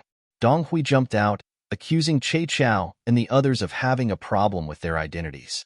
Che Chao's identity was known to many of the Long Feng patrolling the area, who often appeared at the docks. Now that he said this, of course, everyone believed him and not Yang San and the others. Che Chao's group, Dong Hui's accusation, everyone had their own opinions. If this continued, the situation would only get worse. Seeing that the situation was about to get out of control, Yang San finally stood up and said, "All of you, shut up." As Yang San spoke, he took out an officer's certificate and handed it to a Class 1 sergeant, Long Feng. "This is my certificate. It's enough to prove my identity. If you still don't believe me, send someone to the palace with this and find Yang Wu." He will verify everything. Long of Long Feng's Long, the Lungs's SSS, it's. Seeing that it was a green military ID, squad leader Long Feng took it without any hesitation. He opened it and saw the words, Yang San, Director of the Security Bureau, Senior Colonel, written on it. The rank of colonel was also the highest in the mercenary army at that time. Other than Yang Chendong, the 1st Division Commander of the Army, Long Song, and the 1st Division Commander of the Navy, Gao Xiong, were only at the same rank. However, a senior colonel had appeared in front of him. Lung Feng's expression changed as he looked at Yang San.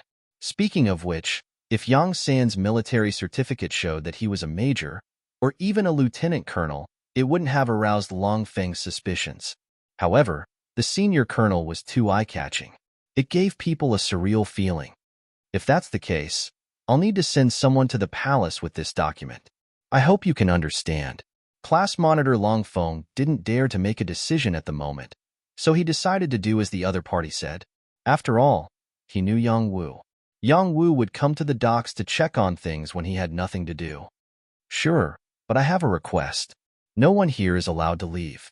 Also, what happened here must not be spread out before Yang Wu arrives. Yang San nodded. He could understand the other party's actions. They were also doing things according to the rules, but he wouldn't allow others to ruin his big plan. All right. Class Monitor Long Feng was also very straightforward. After making a promise to Yang San, he sent the vice squad leader out and told him to ride a bicycle to the palace to see Yang Wu Yi. Long Feng didn't speak to him. Instead, after looking at the document, his attitude changed greatly. In Dong Hui's eyes, all of this gave him a bad feeling. The other party claimed to be from the Security Bureau, but he had never seen them before. Moreover, judging from Long Feng's attitude towards them, they seemed to be of a very high rank. Could it be that the other party was his superior? When he thought about how the Security Bureau mostly communicated through a single line, such a possibility existed, his expression became somewhat ugly. The mission that Director Chen Shuquan had given him was to watch here and not allow strangers to come ashore. If there were any, he had to report it. For the sake of his duty, he prepared to leave quietly. But just as he took a step forward, Yang San's voice rang out, "You are very smart and know how to see the situation. It's just that you followed the wrong person. If you can turn over a new leaf, you can be considered a promising talent." He didn't think that his actions would be seen by others. At this moment, Dong Hui knew that he couldn't leave, so he could only turn his head and chuckle. Then, he stood there and waited. He was following orders, and what he did was in accordance with the rules. There was really no need to be afraid of others. Both parties waited here. In less than an hour, the sound of bicycle bells rang out in the distance. Following that, Yang Wu led a group of Long Feng and appeared here. Even though it was night and the lights at the pier weren't very bright, Yang San still recognized at a glance that this time, it wasn't only Yang Wu who came. The division commander of the Army's 1st Division, Long Song, also appeared with him. Yang Wu was naturally dressed casually, while Long Song was indeed wearing a senior colonel's military uniform. The 2 bars and 4 fours were extremely dazzling under the light. Seeing that the division commander had arrived, the platoon commander at the pier immediately stood at attention and saluted. Long Song stopped the bicycle and casually bowed to the soldiers of the Long Feng. He strode over to Yang San with a smile on his face and said, "Chief Yang, why didn't you say anything before coming? This is a surprise attack, isn't it?" Seeing that not only did the division commander know Yang San, but his attitude was also so warm, the platoon commander at the side naturally retreated to the side. At this moment, Dong Hui's expression also turned ugly. It was obvious that he had made a mistake this time. It seemed that not only was the other party one of his men, but his position was also quite high. Yang San returned the military salute to Long Song, but there was no smile on his face. After the salute, he said to Che Chao, "Restrain these 4 people. I want to interrogate them later."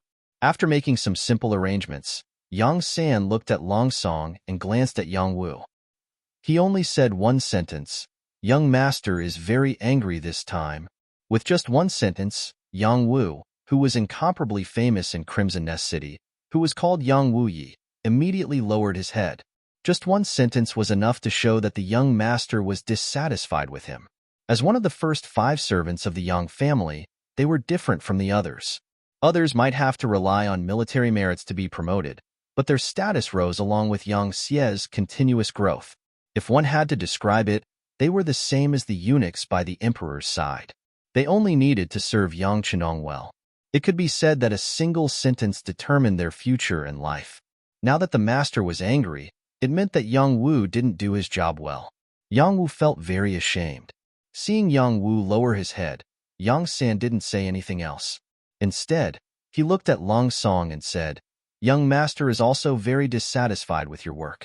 Crimson City is Yang Xie's foundation, yet such a big thing happened. You didn't notice it, didn't report it, and didn't solve it. This time, you lost points." "Yes, I will reflect." Lung Song also lowered his head, looking like he had done something wrong and was very regretful. Logically speaking, with his position in the military, Lung Song was the 1st Regiment commander of the army, the 1st Division commander of the army. Other than Yang Chendong, very few people could suppress him, not even Yang San. However, the problem was that Yang San came as an imperial envoy to solve the problem. His position was completely different. He came as a representative of the 6th Young Master. What he said was also instructed by the 6th Young Master. Other than admitting his mistake, he could only cooperate. There is no use in reflecting. The Young Master wants to see results. I hope that you can redeem yourselves and cooperate with my work. If you can't even do this well, I can only report the truth to the Young Master. When the time comes, if your positions change, don't blame me. Yang San didn't want to have any deep contact with Long Song. Although the other party was also in a high position, he was very clear about his own identity. He was a servant of the Yang family, one of the Young Master's people. He only served the Young Master and didn't need to care about other people's feelings. Moreover, as the head of the Security Bureau, if he had too much contact with important members of the military, in the eyes of others, it was inevitable that they would have other thoughts. If that was the case, he couldn't imagine what the result would be. Yang San's official words fell into Long Song's ears. He didn't even dare to have any thoughts of objecting. "Yes, Long Feng of the army will definitely cooperate. We will definitely cooperate." Very good. That was to lock up Long Feng in this class first. It's not that they did anything wrong, but this is an important matter. We can't be careless in the slightest. My arrival is still a secret and definitely can't be spread. Understand? Yang San was satisfied with Lung Song's attitude. He took this opportunity to give his first order after coming ashore. Chapter 730. Understood. Lung Song nodded, then called over an adjutant beside him. He whispered a few words, and someone immediately went to implement this matter. Just as Lung Song finished making the arrangements, Yang San spoke again. "From today onwards, the dock will look the same as usual on the surface, but in fact, any personnel and goods entering or leaving the dock will need my permission to go out to sea. In order not to alert the enemy, you can make a move at sea. In short, the dock must be safe and sound. This matter will require Division Commander Lung's attention. As for the matters at sea, I will visit Division Commander Gao Xiong and explain it to him." Good. There are no problems on my side. I will personally arrange for people to guard here. Absolutely nothing will happen. Long Song patted his chest and promised, "Thank you for your hard work. Everyone, do what you are supposed to do. Later, write down everything you know about Yang Taizhu and Qin Shuquan on a piece of paper and have someone send it to me. I want to know more about them." Yang San's businesslike face gave off a huge psychological pressure.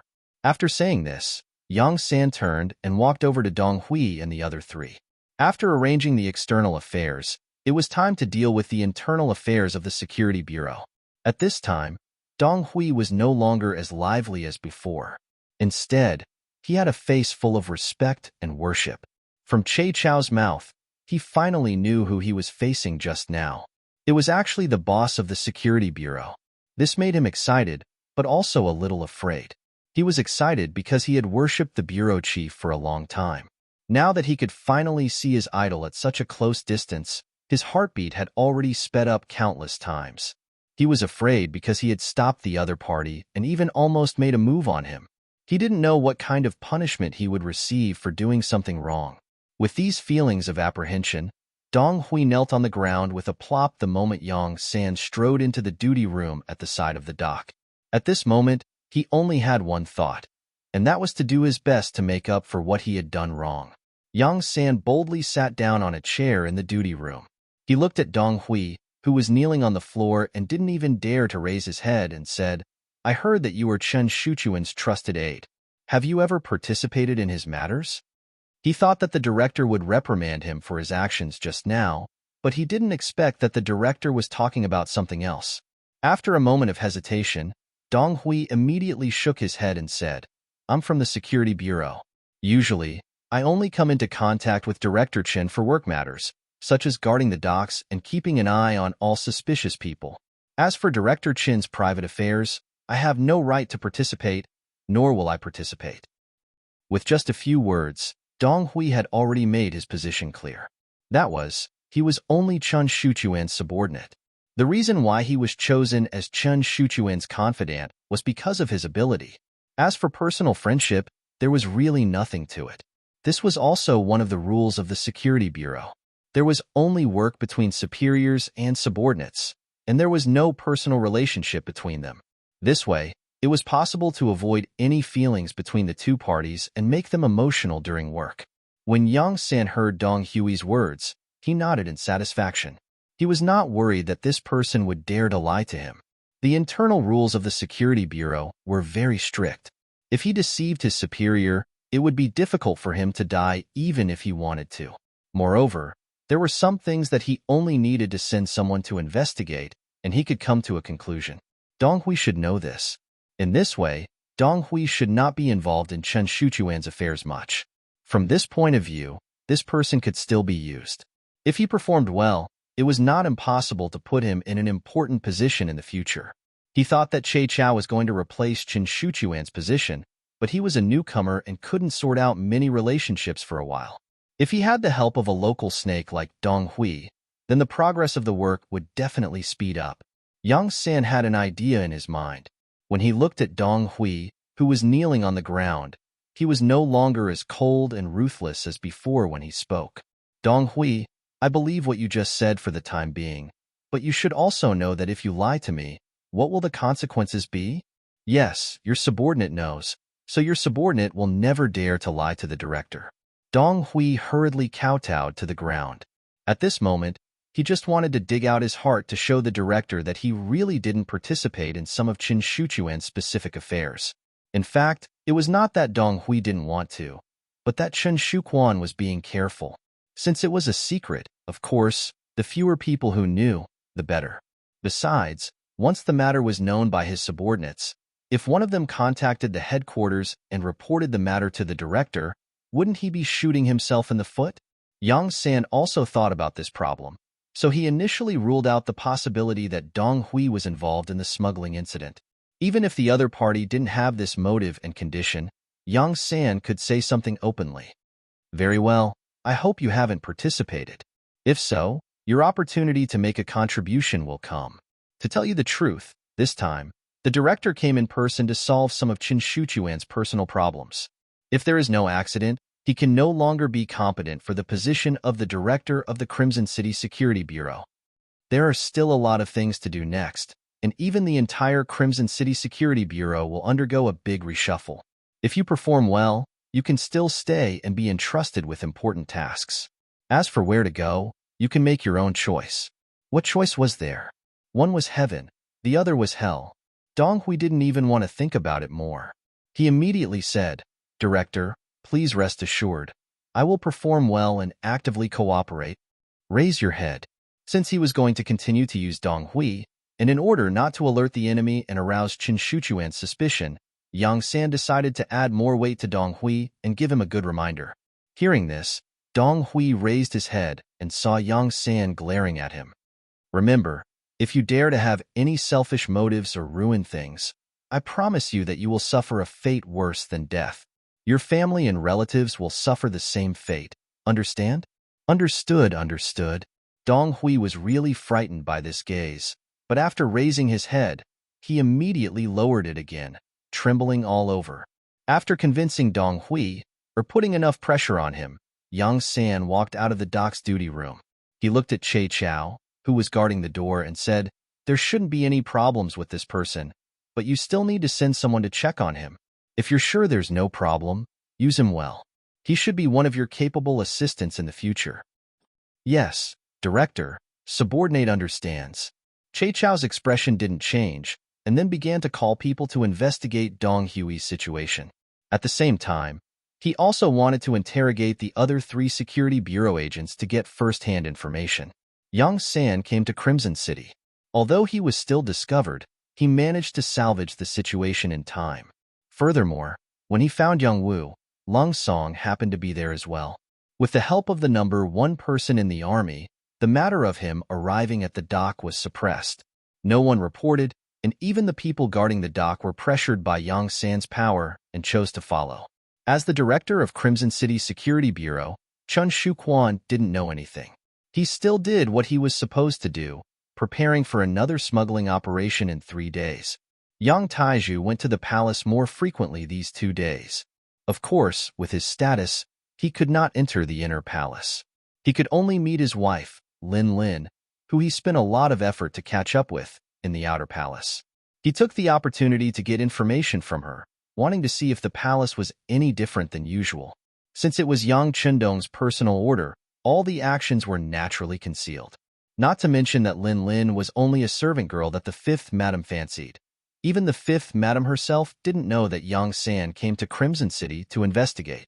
After hugging Lin Lin tenderly for a while, Yang Taiju left the palace with a satisfied face. He didn't find anything wrong, so he decided to do everything according to plan. He thought that after this matter was done, he would have a large sum of money. In the long run, his Yang family would be rich enough to rival a country. At that time, even if there was a possibility of the matter being exposed, he would just leave Crimson City. After he had enough money, even if he formed a team, building a country wouldn't be a problem. Yang Taiju was sometimes a little arrogant. Since Yang Chendong could do it from scratch, why couldn't he do it with so much money? Nobles, generals, and ministers, it was better to have guts. Doing too much injustice leads to one's own destruction. This sentence was said by the ancients, and the truth also proved the authenticity and reliability of this sentence. 3 days later, when the time came to 9:30 p.m., when the docks began to return to silence, Director Chen Shuquan appeared on time. Just like the previous times when he smuggled goods, he still used the name of the Security Bureau, saying that he wanted to secretly transport a batch of goods out to sea. With this name, when he brought 60 to 70 carriages of goods all the way to the new docks, no one dared to check. The green light all the way let the goods be sent to the long-prepared cargo ship. While the goods were being loaded, Director Chen Shuquan took out a box of Aries brand cigarettes from his pocket. He took out a stick and put it in his mouth, then took out another stick and handed it to the head of the Security Bureau, Dong Hui. It had to be said that cigarettes could not only reduce stress and loneliness, but also play a strong role in communication.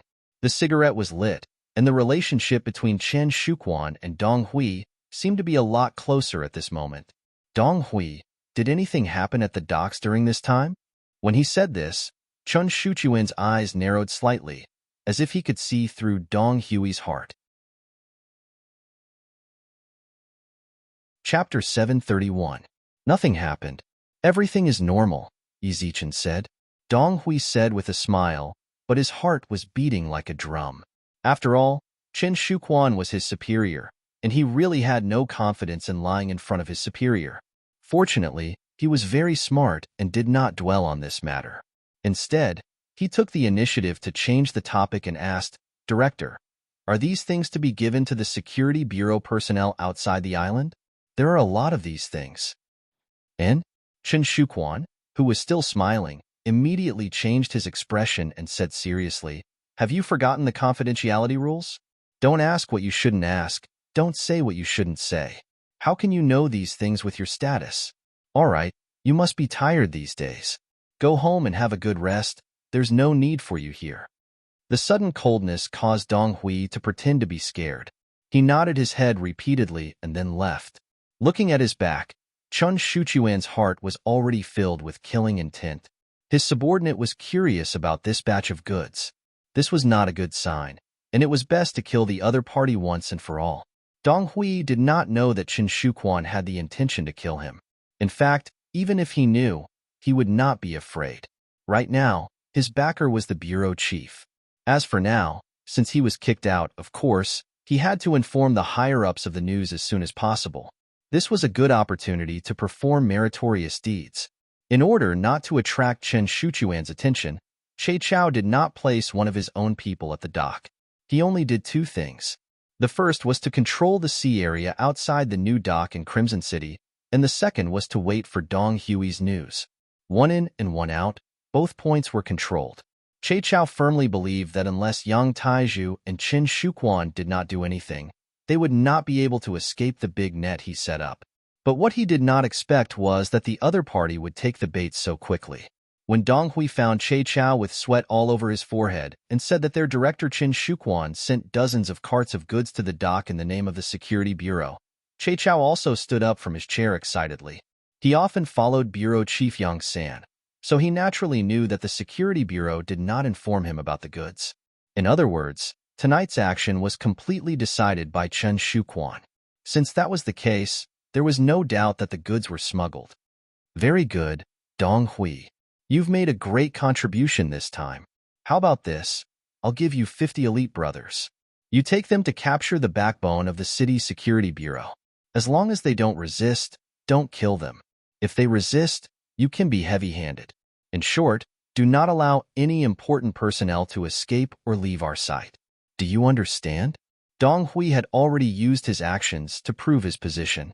At this moment, Che Chao could be considered to have completely trusted him. Yes, please rest assured, Director Che. I'll get it done right away. Dong Hui was also a little excited. This was a heavy responsibility. From this moment on, not only would he be pulled out of the Qin Shuquan case, but he would also enter the list of meritorious people. It could be imagined that his future would be limitless. Che Chao quickly left with the 50 elites of the Security Bureau. Che Chao immediately got up and rushed to the place where Director Yang was resting. Not long after, a large net was spread out, and a series of plans on paper became the final practical action. Yang residence. Ever since Yang Shan was tricked by Yang Qindong, he was sent to Ming from Ming. After he was sent to Qiqian City, he was given a large residence. He was appointed as the Minister of Foreign Affairs to formulate foreign policies. Yang Shan had contributed greatly to the peaceful liberation of the First Shang dynasty. As a result, his words carried weight in the Ministry of Foreign Affairs. It was said that a weak country had no diplomacy. Although Qiqian City didn't establish a country, it was better than one. Powerful military and economic capabilities made it easy for the Ministry of Foreign Affairs to work with foreign countries. After establishing the two provinces of Vietnam and Laos, the Ministry of Foreign Affairs set up branches there respectively, and its status became even more extraordinary. In addition, Yang Shan and Qiqian City's mayor, Yu Qian, and the Special Inspector Bureau's director, Shen Yu, used to be officials in the same court. All of these made Yang Shan's position unshakable. As a result, the Yang family could be arrogant when they were outside, as though they were superior to others. As the saying goes, a man whose heart is not content is like a snake trying to swallow an elephant. Yang Shan, who was originally the left assistant minister of the Ministry of Rights in Nanming, was no longer the same as before. He should be reminiscing about the past. However, there were people who wouldn't forget their past hardships after gaining power. Instead, they believed that everything they had now was because of the hardships and tiredness they had suffered. This was the reward they deserved after putting in so much effort. When a person thought that everything he had was reasonable and deserved, his mentality would naturally change as a result. Yang Shan was the most typical example. With this kind of inflated mentality, the actions of his son, Yang Taizhu, seemed to be a matter of course. The Yang residence was brightly lit. Although it was already past 10 at night, most of the commoners were already asleep. However, it was still as bright as day in the Yang residence. All of this was because another batch of goods had left today. It wouldn't be long before countless taels of silver would be sent to them. With money and power, people would become inflated. Yang Taizhu was the most typical example. At this moment, he wasn't sleeping. Instead, He was very energetic and was playing a game of hide-and-seek with 4 young women. It was different from other people playing this game. If any of the 4 women were caught by Yang Taiju, they would have to strip naked. This was what rich people did. What they did was to have fun. The 4 women were commoners who had spent money to trade with Ming. They were originally good-looking, but because their living conditions weren't good, they became sallow and emaciated over time. However, the moment they were chosen by Yang Taiju in the refugee camp, their lives had already changed. They ate well and wore warm clothes every day. All they needed to do was to become this man's plaything. When a poor person had problems even eating their fill, there was no need to talk about ideals and dignity. For a mouthful of food, the 4 women could only comply and allow Yang Taiju to humiliate them. They were angry, but they didn't dare to say anything. Even though Yang Chendong had already stipulated that true Han people weren't allowed to buy and sell privately, and they weren't allowed to be forced or restricted. However, when they fell into Yang Tieju's hands, how could they have the chance to redress their grievances? Not to mention, even if they wanted to sue, where would they find the right way to do so? In the face of the powerful Yang residents, an existence that could cover the sky with one hand, anyone could only accept their fate. Yang Taiju was in a good mood. He was in the mood to play tonight. He was prepared to capture all 4 women and sleep with them. Thus, even though it was already late at night, he still didn't have the intention to rest. From time to time, the women's screams and Yang Tieju's satisfied laughter could be heard in the residence. This wasn't the first time such a scene had appeared. The servants in the residence were almost used to it. In any case, as long as the young master was happy, he could do whatever he wanted as the master. How could they dare to interfere? Who could interfere? Dong, dong, dong, dong. Suddenly, a loud knocking sound broke this laughter. In the middle of the night in the Yang manor, it was very sudden and unexpected. Who is it? It's already the middle of the night. Why are you knocking on the door? The gatekeeper sleepily got up and walked to the main entrance. He opened a small door, wanting to see who was so blind to disturb the Yang residents in the middle of the night. The moment the small door was opened, countless tall figures suddenly appeared in front of him. Then, without waiting for the gatekeeper to do anything or even open his mouth to cry out in alarm, those tall figures rushed in through the small door like fish in the sea. There was also a tall figure who immediately reached out and covered the door's mouth, blocking it completely, making it unable to make any sound. Ugh! The gatekeeper still wanted to struggle, but a clear voice rang in his ears. We are the Cold Vanguard warriors. We are going to search the Yang residence. This place is going to be over soon. You better cooperate. If you still dare to scream, even if we kill you in the next moment, it will be in vain. The people who came were indeed the Cold Vanguard warriors. Their mission was to surround the Yang residence and eliminate all security threats. The order even stated that if anyone resisted, they could use ruthless means to subdue them or even kill them. However, he was just a gatekeeper. They were all here to earn a living. The Cold Vanguard warriors did not really want to kill him. The gatekeeper finally became obedient. After all, when faced with a life-threatening situation, the so-called 1-month salary was nothing. The Cold Blade warriors walked past them and charged towards various parts of the Yang estate. Long before they came, they had already obtained the blueprint of the Yang mansion. After clearly understanding the situation inside, they could ensure that they could control all the vital points in the shortest amount of time, minimizing the possible resistance and threats that might exist in the Yang mansion to the greatest extent. As more and more Cold Vanguard warriors rushed into the Yang residence, the servants in the residence finally noticed them. Then, there was a series of shouts and screams, causing the entire residence to become chaotic. It also startled Yang Taiju, who was still playing his game. Young master, this is bad. A lot of Cold Vanguard warriors suddenly appeared in the residence and surrounded us. Our armory has also been sealed by them. What should we do? A burly man who looked like a servant rushed into Yang Tieju's courtyard and saw that there were already 2 young ladies dressed in pure white clothes. However, he acted as if he did not see them and spoke with a panicked expression. Chapter 732. Yang Taiju, whose eyes were still covered by a black cloth, instinctively wanted to fly into a rage when he heard that someone had broken into his backyard. This was his private property, and usually, no one was allowed to enter without orders. Otherwise, there would only be one result: death. Just as he was about to flare up, he suddenly froze when he heard that Long Feng had barged into his residence. Then, with a wave of his right hand, he tore off the black cloth that was covering his eyes and asked with a ferocious look on his face, "What happened?" Before the servant could answer, more footsteps came from outside the door. Then, a cold front officer wearing a military uniform with the insignia of a colonel on his shoulder appeared in the backyard. Behind him was a dense group of cold front soldiers with calm expressions and sharp eyes. Yang Taiju, who was about to angrily scold the intruder for intruding into his private residence, saw the intruder's face clearly.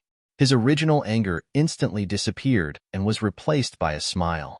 "Haha, so it's Regiment Commander Tang. Please forgive me for not welcoming you when you've come to visit." The intruder was Tang Shan, the 1st Regiment Commander of the Cold Front Army. Due to his seniority and fearlessness in battle, he was deeply trusted by Yang Chendong.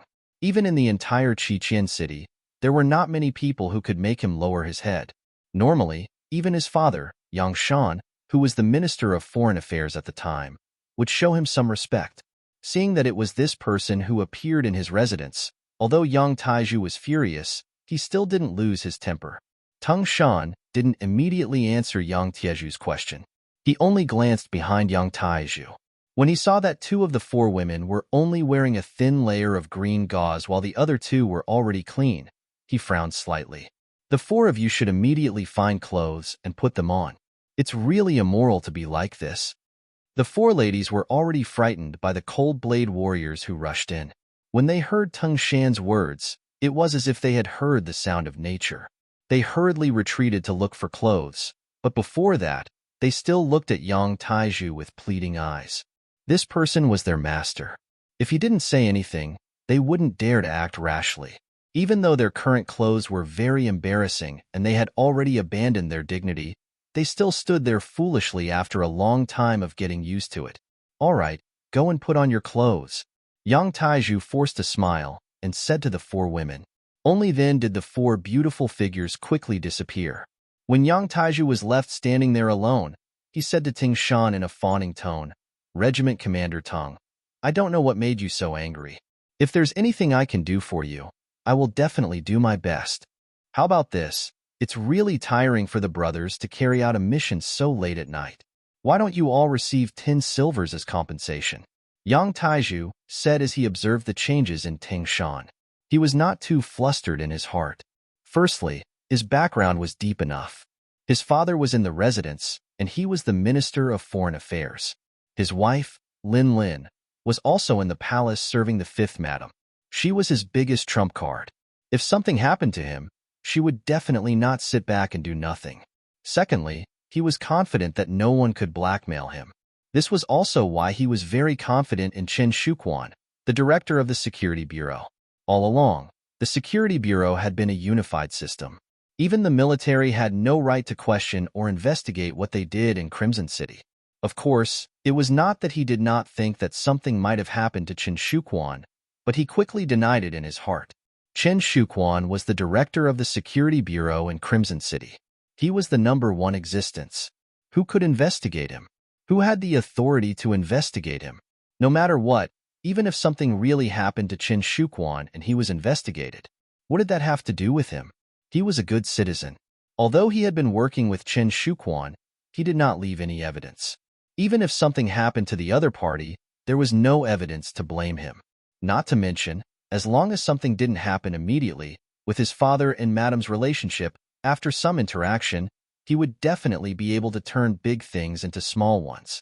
Yang Taiju was very confident. When he looked at Ting Shan, he was no longer as afraid as before. He even openly mentioned the matter of bribery. From this, it could be seen how bold he was. Hearing that Yang Taiju wanted to give the Long Feng soldiers money for their hard work, Tang Shan chuckled. 10 silvers for a soldier, young Master Yang is really generous.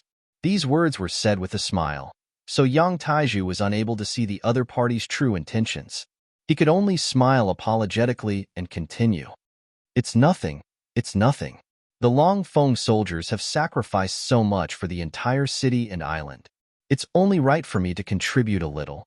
It's only right. It's only right. Then I ask young Master Yang to cooperate with us again and make a trip with us." Tung Shan still had a smile on his face as he spoke. At the same time, he was disgusted by Yang Tieju's hypocrisy.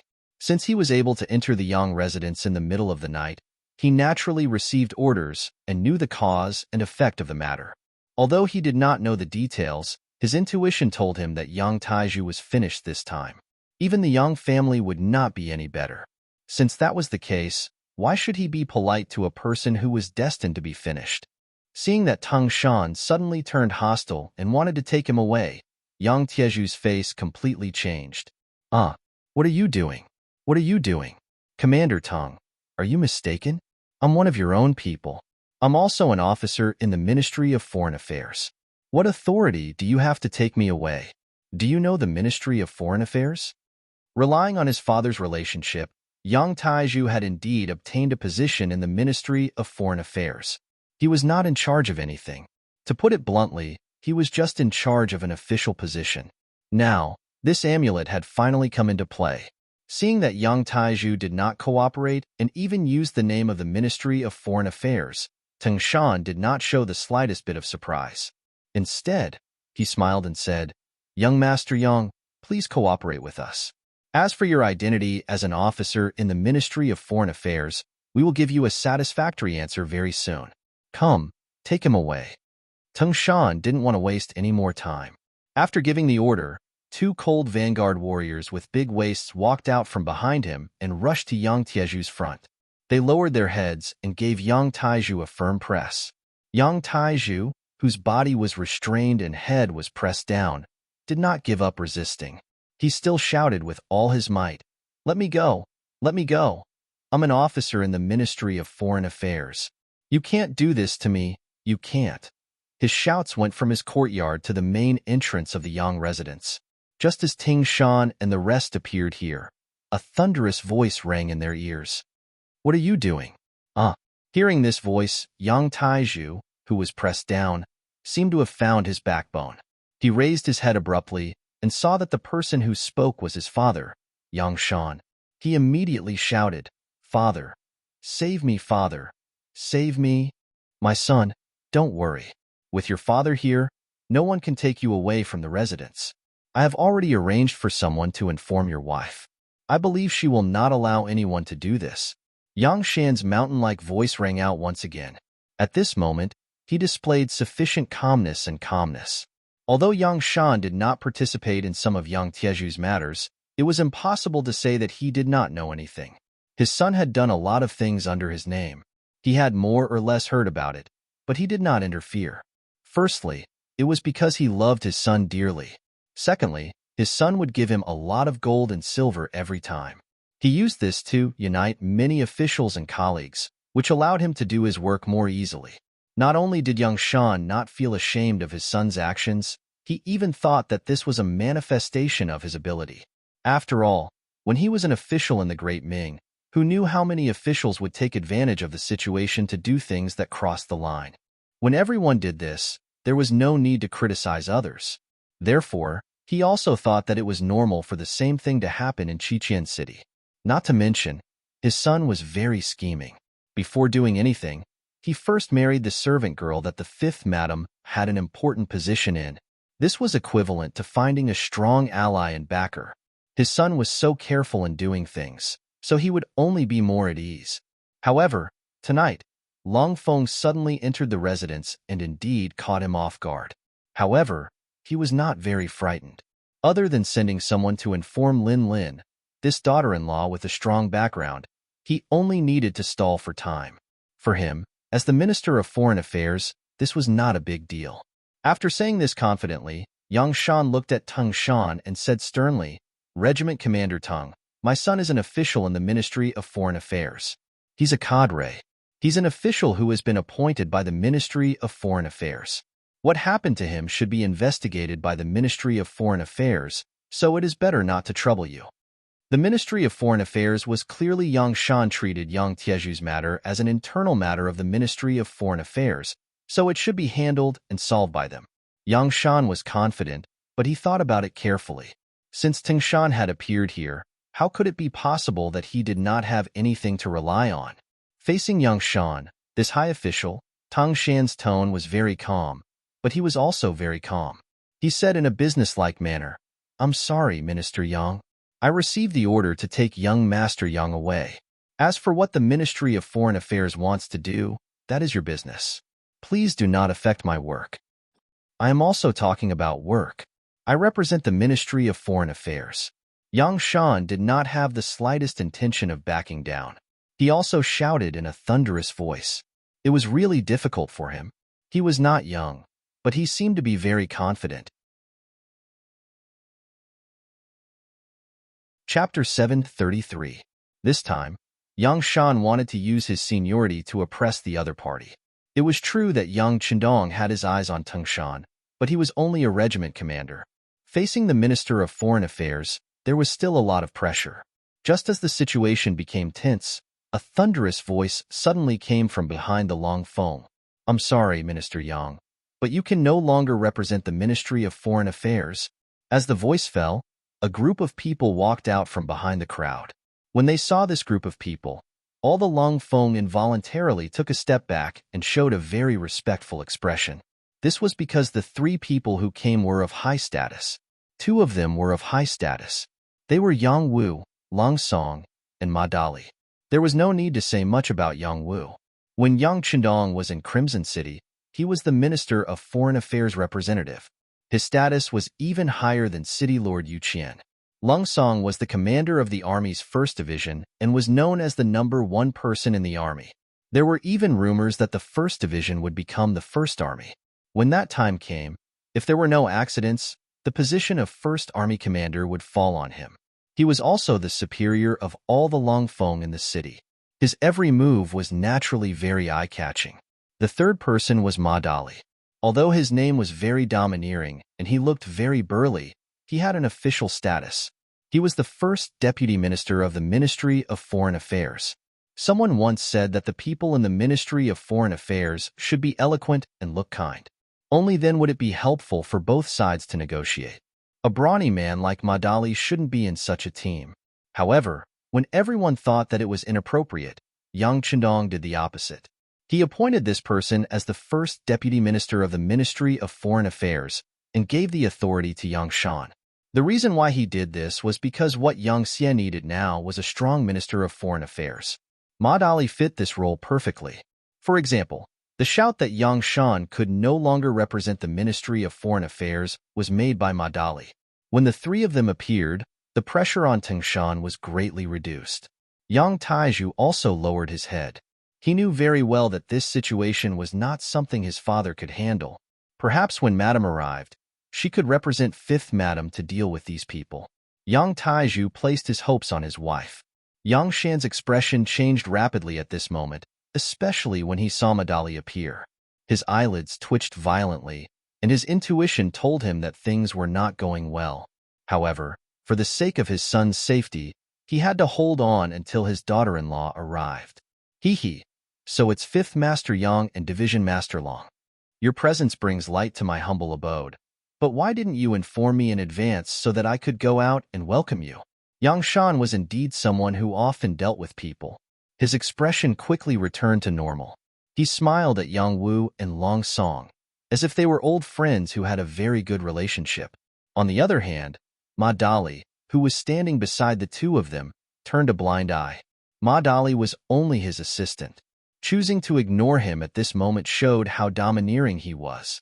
Yang Shan wanted to use this to tell everyone that those who were not as high as him and those who were not as high as him should not speak anymore. He would not listen either. Both Yang Wu and Long Song understood Yang Shan's little scheme. Perhaps they did not have this kind of experience before, nor had they experienced such a secret struggle. However, they had been in a high position for so many years. Even if they had not seen a pig being slaughtered, how could they not have eaten pork? In such a big environment, it was not something that could be avoided just because one wanted to. Some things had long been accustomed to. Not only did they understand Yang Shan's little scheme, but they also knew very well in their hearts. Lung Song smiled when he saw that Yang Shan had made his move. Then, he said, "It's just to catch a person. How could we alarm Division Master Yang?" When Lung Song said this, Yang Shan also smiled. Anyone could tell that this was not a hearty laugh, but a sneer. Division Master Long makes it sound so easy. This time, the person you want to catch is my son. As a parent, I think I have the right to know what is going on. However, I wonder if Division Master Long can tell me what crime my son committed. Do you have any evidence? Yang Shan asked in return. His voice did not contain any emotional fluctuations, but anyone could tell that he was on the verge of exploding. It seemed that if a reasonable answer was not given, he would stop them from taking the person away. Who was Yang Shan? During the reign of Ren Xuanji, he became an official of the Great Ming dynasty. Later, when Zhu Qizhen took over, he was already the assistant minister of the Ministry of Rights. He had also experienced the Timu Revolution. In the end, he went to the southern Ming dynasty under the protection and help of Yang Chenong. Such an experienced person who was used to deceiving and deceiving each other had long since mastered the art of calmness. He wouldn't be so easily angered. However, he still pretended to be like this. It was tantamount to showing his determination to protect his son's safety. At the same time, he was stalling for time and waiting for his daughter-in-law to arrive. He was also testing Lung Song's confidence. He wanted to see what kind of evidence the other party had and what he needed to do if he wanted to protect his son. Yang Shan stood up. He had single-handedly carried Yang Wu and Lung Song, the two great mountains who had come to the manor. His boldness was enough, and his courage was admirable. If it was some ordinary small matter, he would have to give face and let him go if he personally stood up. What was pitiful was that this time, the order was personally given by the sixth young master. No matter how determined Yang Shan was, he could not overturn the situation this time. The reason why they did not use thunderous methods was because the batch of things that had been sent to the sea had not been shipped back. They could not be completely sure what was inside. Without any definite information, Lung Song was not in a hurry to make the final move. Instead, he chuckled and said, "This is strange. Doesn't your son know what he has done? Why is he asking me about it?" "Commander Long, I did not do anything. You are accusing me wrongly. It is nothing more than your military being envious of our Ministry of Foreign Affairs. You are accusing me wrongly." Although young Taizhu, who was being escorted, was restrained, his mouth was not sealed. He could still speak. Seeing that his father was exonerating him, he took the opportunity to shout and shout. Of course, no one knew how true these words were. Most importantly, Yang Wu was here. If he heard some of these words, would he think that this matter was originally due to the conflict between the Ministry of Foreign Affairs and the military department, and that was why this happened? After Yang Tieju's accusation, many of the Cold Front soldiers' faces turned ugly. Tung Shan, for example, wished he could give Yang Shan a tight slap across the face and let him know the consequences of slandering the military and its soldiers. On the other hand, Lung Song was not in a hurry. He just stood there with his hands behind his back and smiled. No one knew better than him that this time, he took action completely because Director Yang San personally came and arranged it. He was just following orders. Why would he be afraid of being accused or even framed? Yang Shan and Yang Tieju's counterattack made the originally tense Yang family courtyard fall into silence. Suddenly, everyone stopped talking. They just looked at each other like they were waiting for something. Yes, everyone was waiting. The Yang father and son were waiting for Lin Lin's arrival. As long as she came, she could represent the fifth young mistress to express her attitude. She was one of the matriarchs. When the master was not around, no one could shake the position of the matriarch. She would have the effect of changing the situation. Yang Wu and Lung Song were waiting for the news from the new dock. As long as the cargo ship was transported back, Qin Shuquan would be caught and betrayed Yang Taizhu. Then, they could start the next step of the operation. At that time, no one would be able to stop them.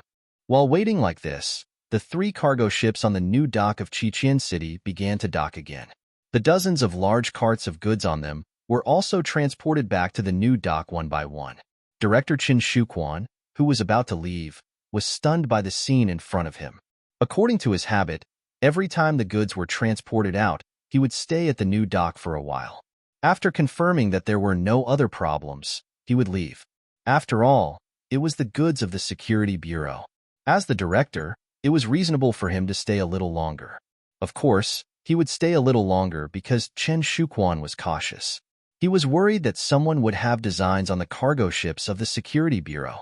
If he did not stay here, what would he do if something went wrong? And it was this long stop that allowed him to see a good show. The 3 cargo ships that had just set out sailed back, and even the Cold Front Navy came back with the ships. The ships were still the same ships, and the escorts were still the same people. The appearance of this scene made Chen Shuchuan's heart skip a beat. He had a hunch that something bad was going to happen.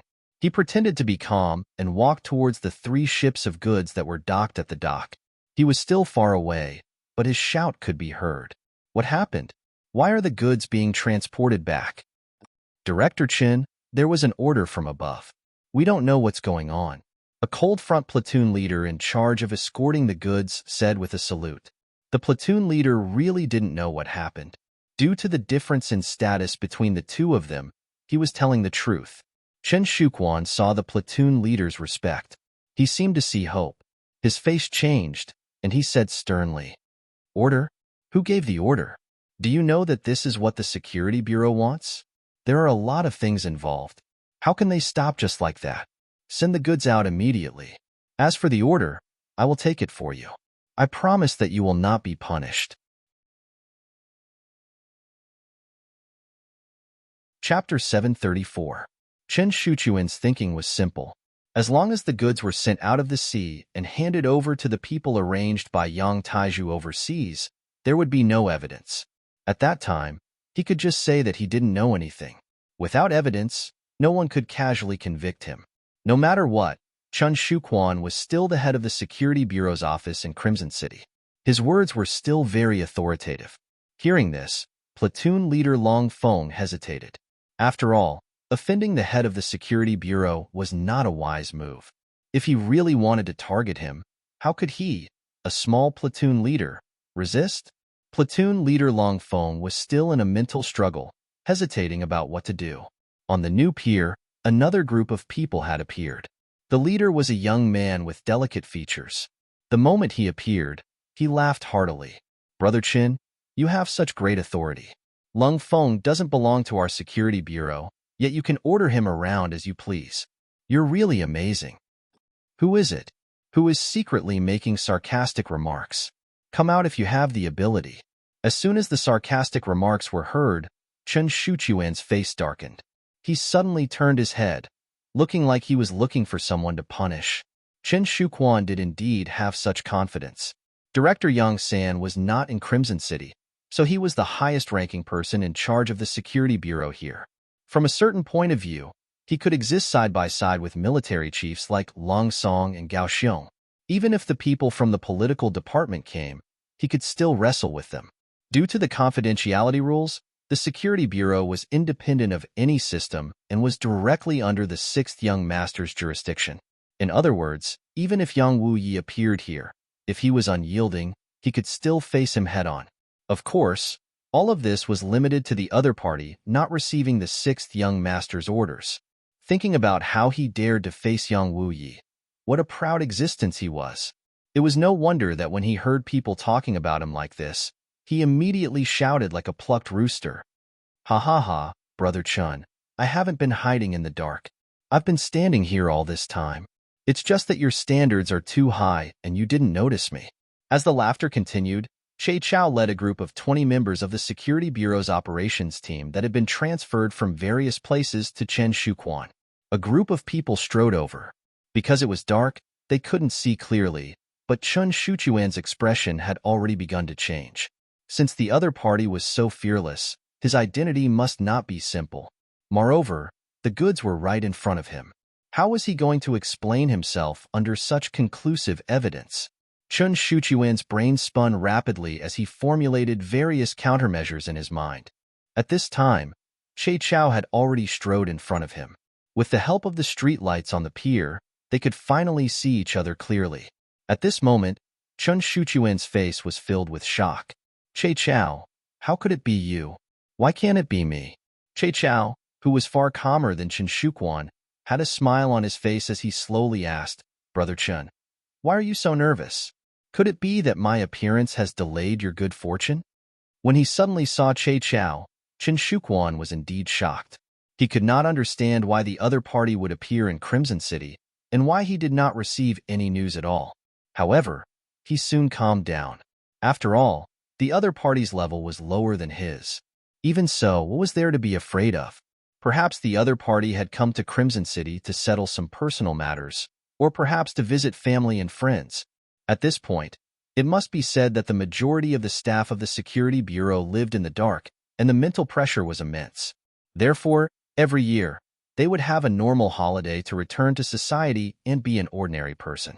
Otherwise, they would be driven crazy. Chen Shuquan thought that Che Chao was probably on vacation, and he just happened to appear in Crimson City, which was why this scene was happening in front of him. It could be said that he was comforting himself, but in short, Chen Shuquan quickly calmed down and strode towards Che Chao. As he walked, he said, Brother Che, it's not that I want to nag you, but since you've come to Crimson City, you should at least greet me so that I can do my part as a host, right?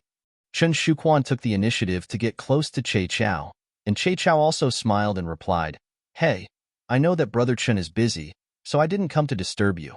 Please don't blame me. Che Chao being so polite made Chen Shuquan feel more at ease, and the smile on his face grew wider. What do you mean by disturb? You don't treat me as one of your own. Just based on this point, you should be punished. How about this? I'll punish you with 3 cups of wine tonight. Haha, let's go. I'll find a place to welcome you. As he spoke, Chen Shuchuan's large hand had already landed on Che Chao's shoulder. Those who didn't know would think that their relationship was very good. Che Chao, who was originally cupping his fists and apologizing, was waiting for Chen Shuchuan's hand to land on his shoulder. The smile on his face suddenly disappeared and was replaced by a cold expression. His large hand suddenly grabbed Chen Shuchuan's arm from his chest, and then with a twist, he pulled Chen Shuquan into his embrace, and a Type 54 firearm was pressed against Chen Shuchuan's temple. I'm sorry, Director Chen. I have important matters to attend to, so I don't have the time to drink with you. The sudden change in the situation made Chen Shuchuan's subordinates, who were watching everything with a smile, stunned. Then, under the conditioned reflex of their years of training, a few of them reached into their waists, pulled out the knives on their waist, and shouted, What are you doing? Release Director Chen immediately. Don't be agitated, don't be agitated. Let's observe the situation first. Dong Hui, who was mixed in the crowd, played a role at this time. He stretched out his arms, stopping everyone from being impulsive, and gave a few of his subordinates a look. Under Dong Hui's lead, a few of his subordinates also joined the ranks of persuading everyone not to be impulsive, causing the originally tense atmosphere to be suppressed. At this time, Chen Shuquan was in Che Chao's embrace, facing his subordinates. Seeing Dong Hui's performance, his eyes seemed to be about to pop out. But at this time, he also knew that this was not the time to fight with Dong Hui. His opponent was still Che Chao.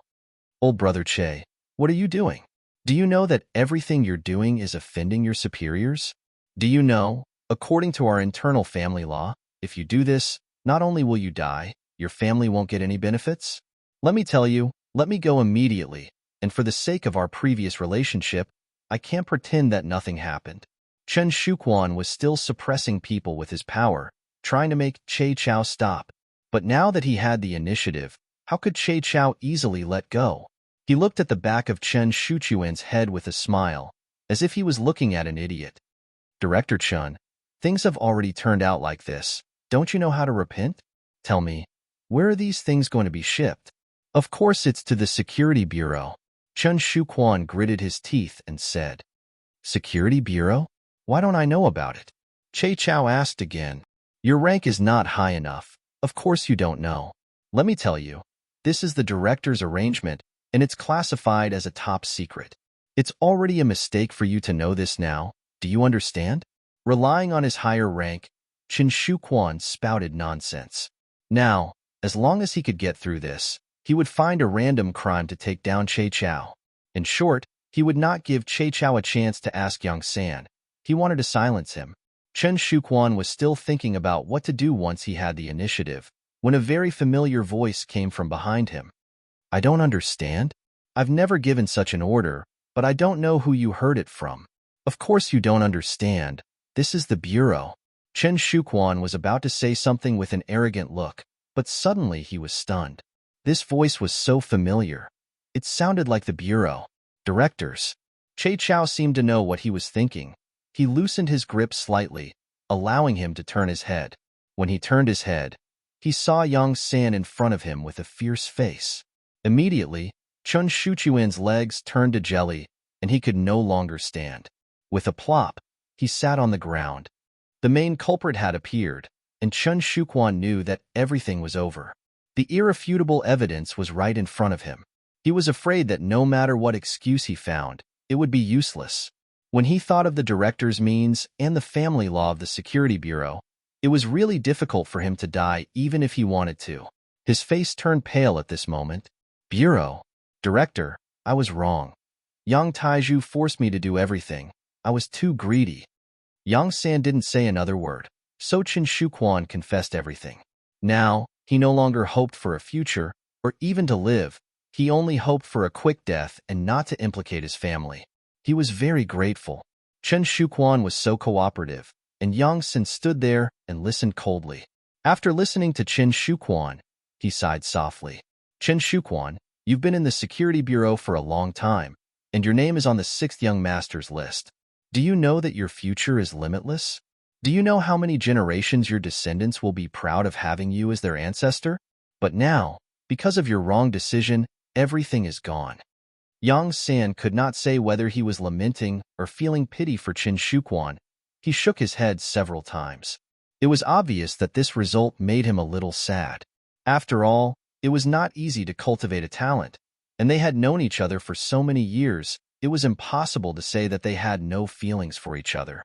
Now that he had made a mistake, a big mistake, it also meant the end of their friendship. It was no wonder that Yang San was a little sad.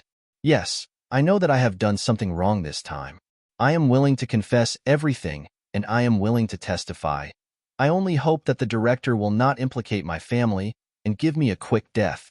Chen Shuquan could feel the sadness in Yang San's heart. How could he feel good in his heart? But since he had embarked on this path, there was no turning back. At this time, he could only use the last trace of the director's feelings for him to make his own request. Chapter 735. Cooperate well.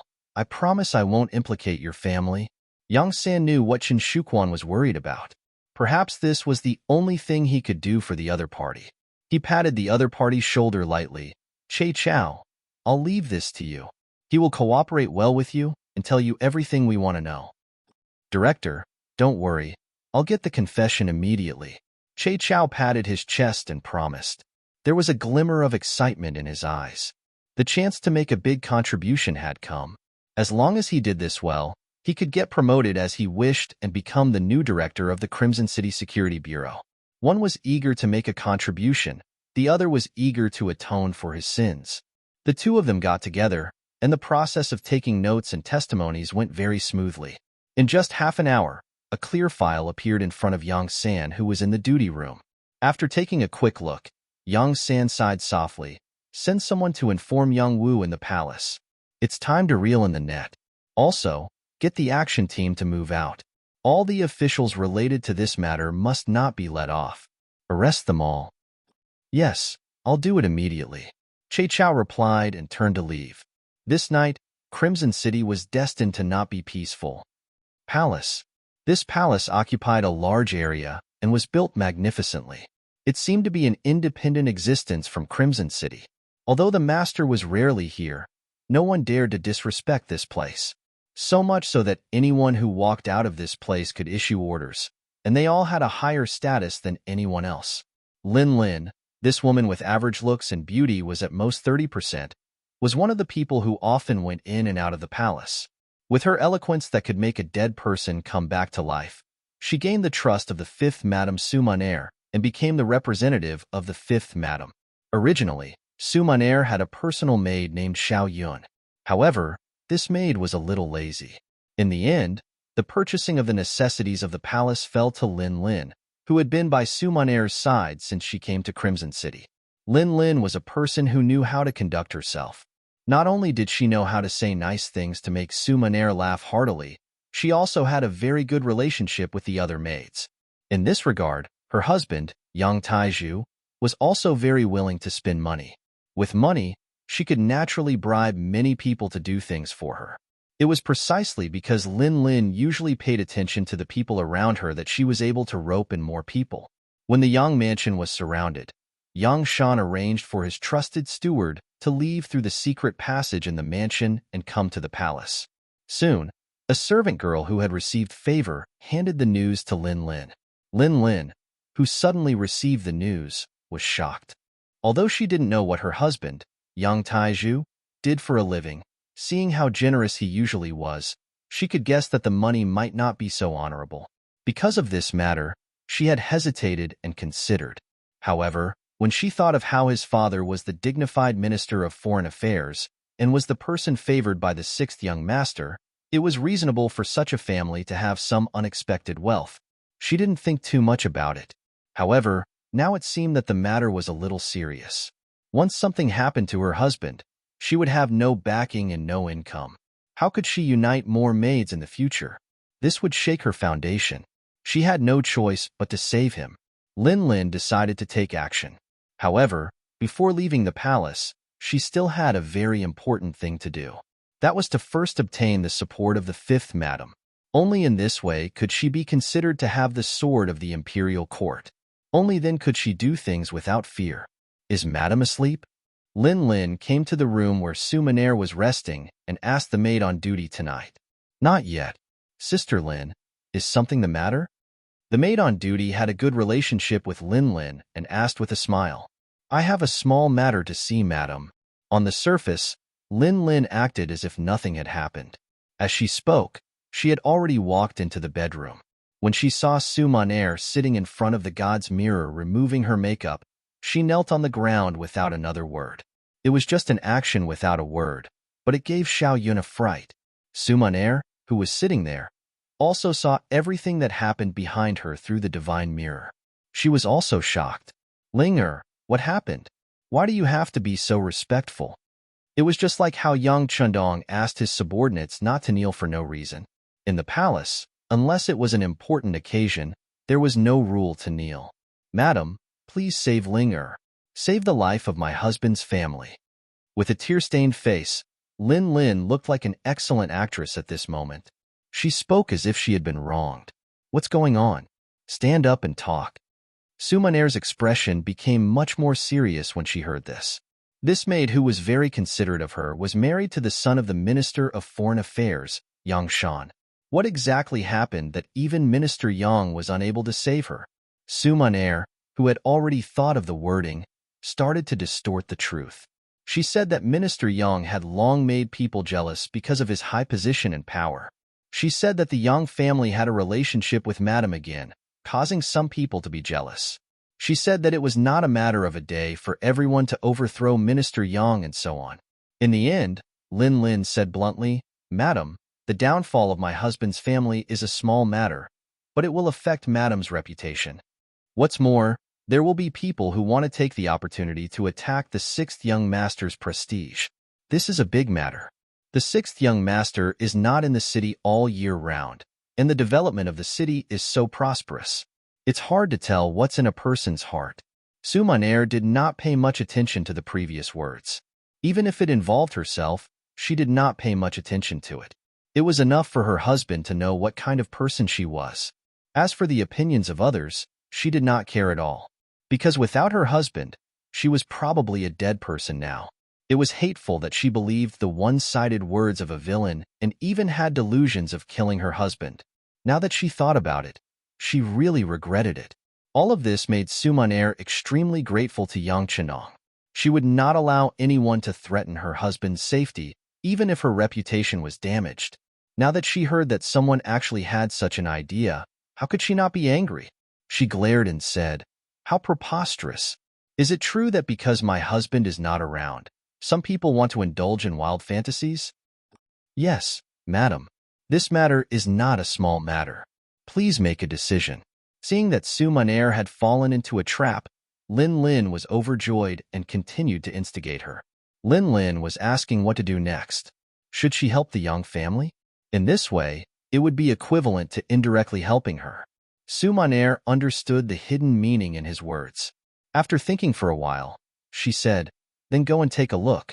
If they are trying to frame you, then let them investigate seriously. If they really did do it, then even you are not allowed to speak carelessly." Su Munair was still smart. She did not make a conclusion about things that she did not understand. Instead, she wanted to base it on facts. However, how could she know that the starting point of any matter might be good, but in the end, it depended on who was carrying it out. If the person carrying it out was someone who could not distinguish right from wrong, wanting to have a fair decision would become a delusion. Lin Lin was waiting for this sentence. She immediately agreed, stood up, and walked out of the bedroom. At this moment, she was no longer acting like a weak woman just now. Instead, she was filled with pride and confidence. Since you dare to go against my husband's family, then you can wait to be dealt with." After receiving Su Munair's support, Lin Lin seemed to have changed into a different person. When she walked out of the palace, her expression was filled with confidence. She wanted to use the name of a tiger. What could others do about it? Leading 4 maids, Lin Lin walked in front with large strides. Her arrogant appearance made her look like a master. Along the way, all the maids who met her stopped in their tracks from afar. When they got closer, they lowered their heads and asked questions with a fawning and respectful expression. From afar, she could see the outer gate of the palace. As long as she walked past it, she would reach the outer palace. Although there were many guards there in charge of security, with Lin Lin's status, they did not even have the courage to check. It could be said that once she passed through the gate, she would be free to fly. Lin Lin's face subconsciously revealed a victorious smile. However, at this moment, a light shout sounded behind her. "Are you Lin Lin? Wait a moment." Someone suddenly shouted her name behind her. Out of instinct, Lin Lin stopped in her tracks. When she turned around, she saw a group of people coming from afar. She recognized the leader. It was First Madam's personal maid, Xiao Qing. Beside Xiao Qing was the palace's head maid, Tai Die. Sister Xiao Qing. After seeing that it was the young miss, Lin Lin immediately put away her arrogant expression and showed a very well-behaved appearance. She even intentionally bowed. This was the etiquette that only a servant would show to a master. It was no wonder that Lin Lin was so careful. Although she was valued by the 5th Madam and was considered a superior existence among the maids, she was still nothing in front of Xiao Qing. She was First Madam's favorite and had grown up with First Madam. Putting aside the fact that their relationship had been nurtured since they were young, Xiao Qing's husband, Sun Chuang, was already a battalion officer. Even the 6th young master had taken note of him. It could be said that his future was bright. Normally, such a person could open her own residence and be a mistress. However, she didn't. Instead, she stayed by the eldest madam's side and served her wholeheartedly. Just based on this, which maid in the palace didn't respect her? Which maid dared to give her a hard time? The sudden appearance of little Qing forced Lin Lin to stop her footsteps and stand there with a respectful expression. Chapter 736. Little Qing took small steps and soon arrived in front of Lin Lin. She first looked her up and down and then asked with a smile, "Little sister Lin Lin, it's so late. Where are you going?" If someone else asked her this question, Lin Lin could choose not to answer. They were all maids. One served the 1st Madam and the other served the 5th Madam. They usually minded their own business. But since it was little Qing who asked the question, Lin Lin had to answer. "It's like this. The 5th Madam has something for me to do.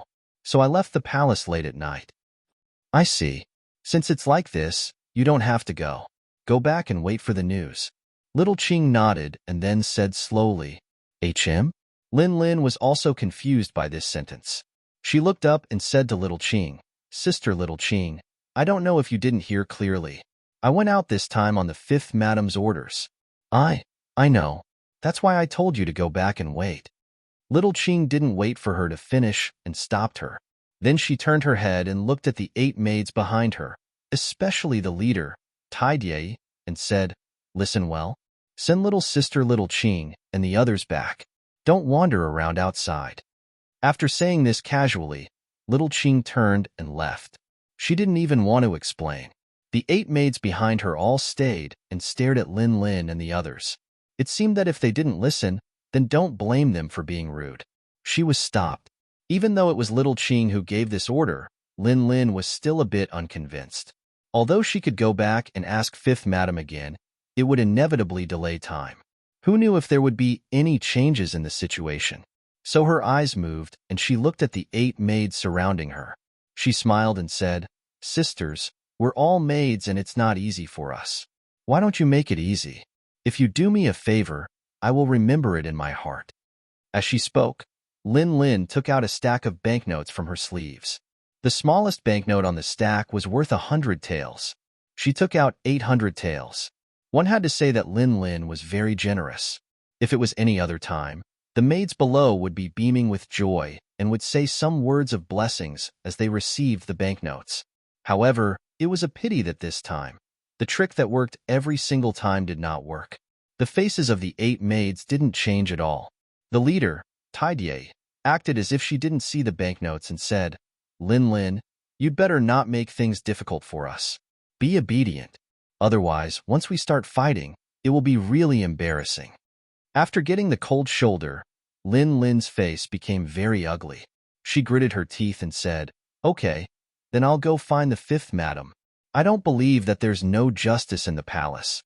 As she spoke, she turned around angrily and walked straight to the palace where the 5th madam was resting. At this time, Lin Lin didn't know that her backer, the 5th madam, had been invited to the 1st madam's palace. Not only Madame Wu, but Madame Shui, the 3rd madam, was also there. At this time, they were reading a telegram sent by Yang Chundong, which talked about some things about Yang Taiju. Su Munaer had just left when she received a message saying that the 1st madam had invited her. In the days when Yang Chundong was not around, the master of the palace was naturally the 1st madam, Hu Yin.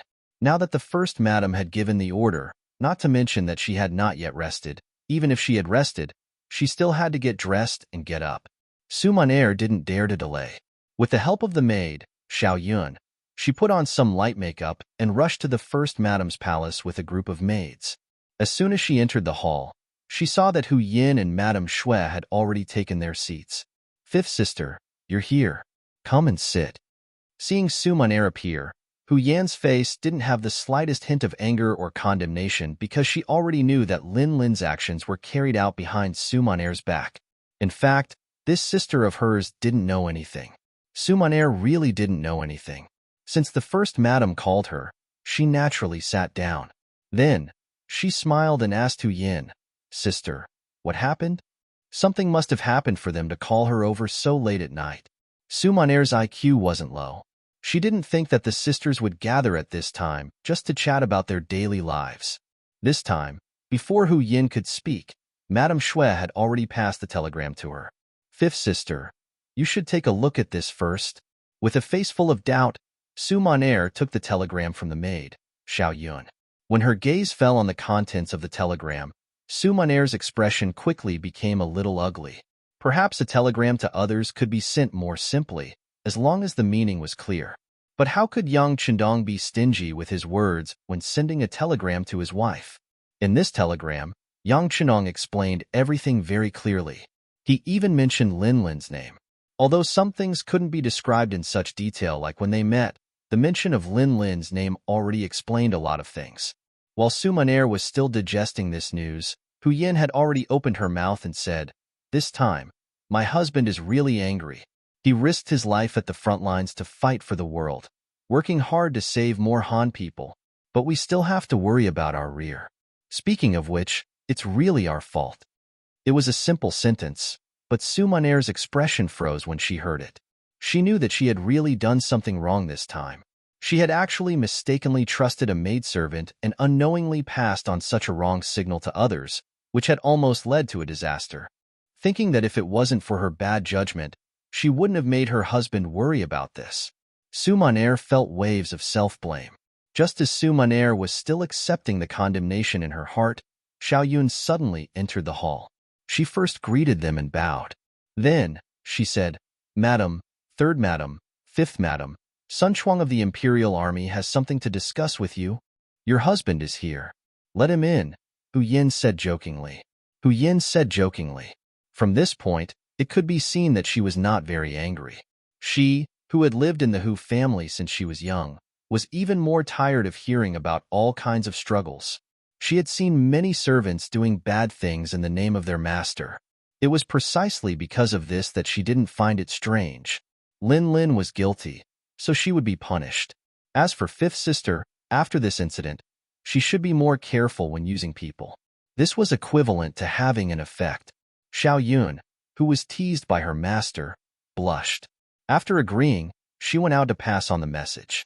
Soon, Sun Chuang, who had the rank of major, walked into the hall. He strode in, but once he entered the hall, he knelt on the ground without raising his head. He knew very well what kind of status the three people in front of him had.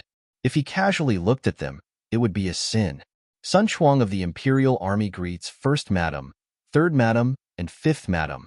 A loud and clear voice sounded in the hall. Get up. What's the matter at this time of night? Hu Yin sat at the head of the table and asked in the manner of a host. Reporting to first madam, news just came from the front.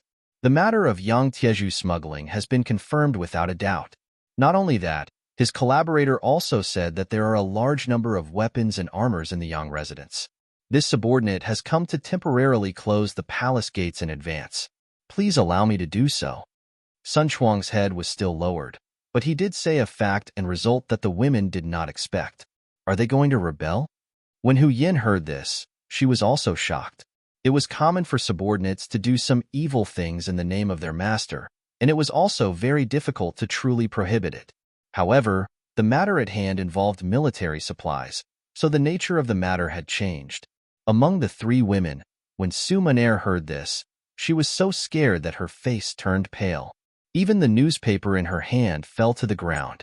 At this moment, she finally knew what kind of end she had gotten for her nepotism. And it was her husband who had sensed all of this. If her husband had not seen through everything, what kind of result would there be?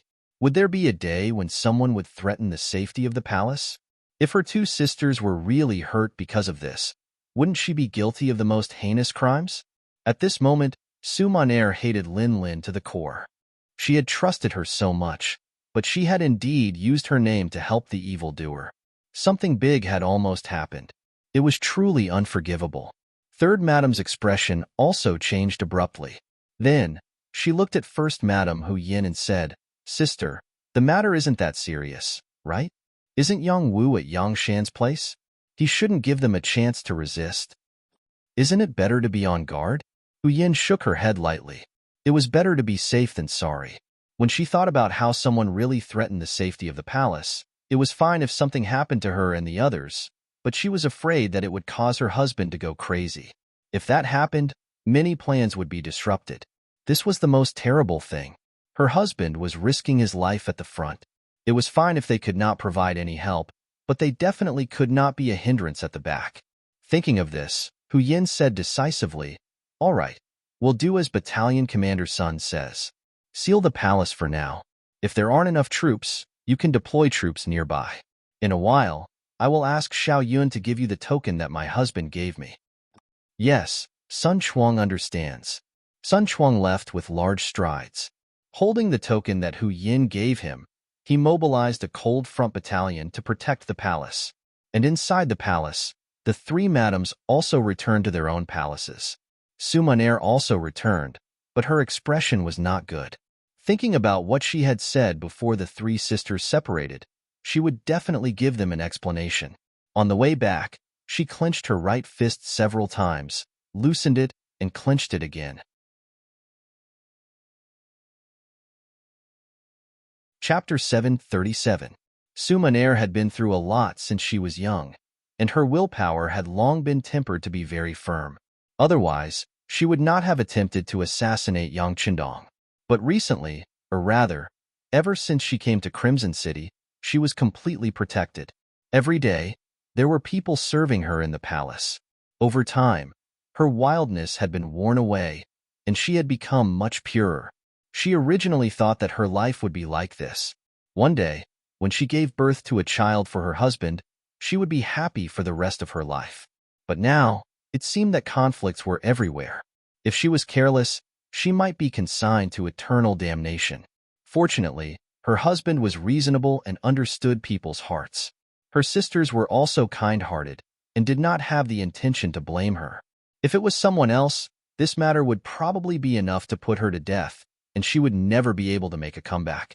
Since her husband understood her so well, then not only did she have to clean up the beginning and end of this matter, she also had to do some other things. She was lazy from staying in the palace every day. It was time for her to stretch her muscles and bones. As she thought about it, she returned to her palace.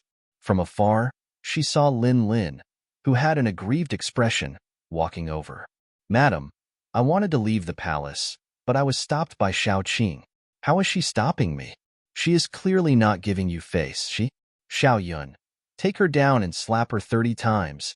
Without waiting for Lin Lin to finish speaking, Su Moner's voice sounded. At this time, this woman was still trying to sow discord in front of her.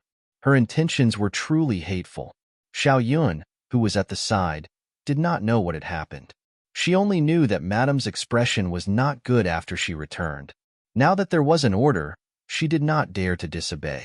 She brought 2 maids to Lin Lin's side, and a series of loud slapping sounds rang out. Lin Lin was still thinking that this time, she was ordered to leave the palace. This time, 5th Madam would definitely stand on her side. Who would have thought that there would be such an outcome? When the palm hit her face, she did not react. It was only after being slapped a few times that she became clear-headed and cried out that she had been wronged. At this time, Su Moner had already entered the inner chamber. Xiao Yun followed by the side with a face full of confusion and doubt. Su Moner trusted this maidservant who had followed her for many years. She didn't hide anything and told her the gist of the matter. Xiao Yun, who heard the truth, was also shocked. There's actually such a thing? Doesn't that mean Lin Lin is also one of the accomplices? Then, what are we? Yes, what are we? Su Moner repeated this sentence with a bitter smile on her face. Su Moner finally knew how much pressure this matter would bring her. Even if after this matter, her husband did not blame her, what would those maids in the palace think? What would those high officials in Crimson City think? It seemed that she had to do something. Xiao Yun, go and interrogate Lin Lin with Captain Tai later. I want to know what she did behind our backs. Su Moner bit her lips and said, Yes, ma'am. Xiao Yun also knew the importance of this matter and hurriedly agreed. However, she still had some doubts as she asked, what if Lin Lin doesn't say it? She has a lot of ideas. We can use any method. She won't keep it a secret. Oh, right. Doesn't she still have a father outside the palace who drinks every day?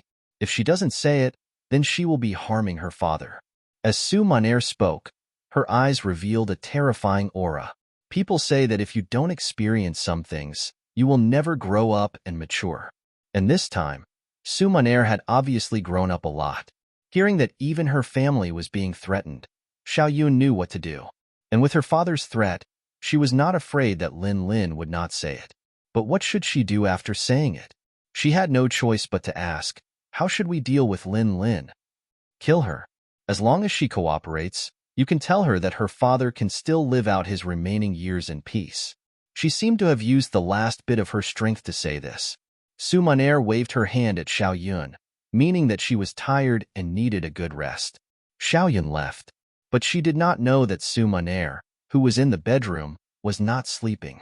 Instead, she was thinking of a very big plan. A department that would eventually be comparable to the Security Bureau became a prototype that night. After reporting it to Yang Chundong, it was given a new name, the Central Intelligence Agency. And the boss of this Central Intelligence Agency was Su Moner. Its appearance would greatly make up for some of the negligence of the Security Bureau. In the future, it would make countless military achievements. This was probably something that even Yang Chundong did not foresee. After Lin Lin was slapped 30 times, she, who had a mouthful of blood, was dragged to the woodshed at the side.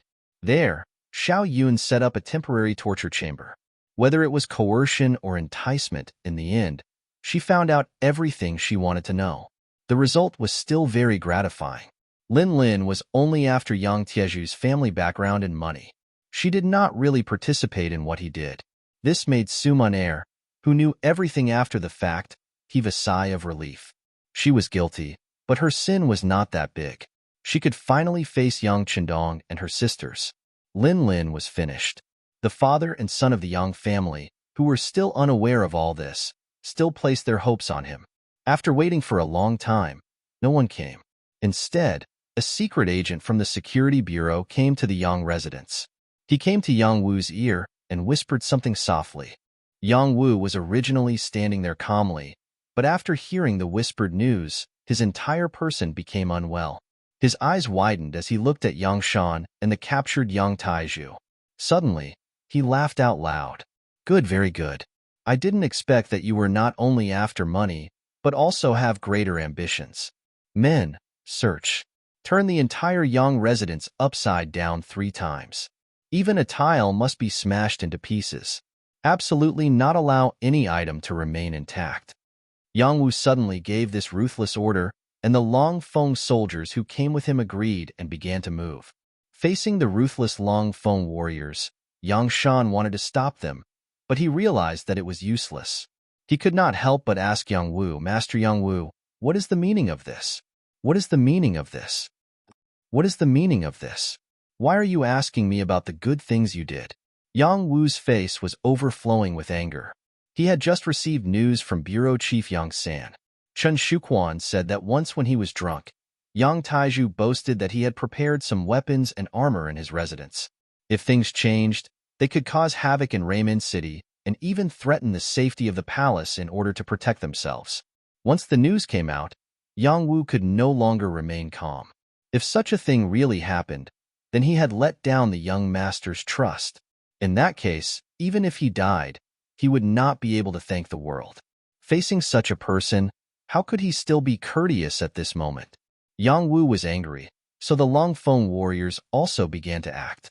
The huge Yang residence was quickly turned over and many things were found. There were more than 4 million taels of gold and silver notes. This was equivalent to Bai Ming's or Nan Ming's annual income. After Yang Taizhu started smuggling, he had earned so much in just a few times. This did not even include the huge expenses. From this, one could see how big the profits were. Other than the gold and silver, there were actually 2088 rifles, 300 sharp swords and spears, hundreds of sets of armor, and dozens of boxes of bullets and grenades.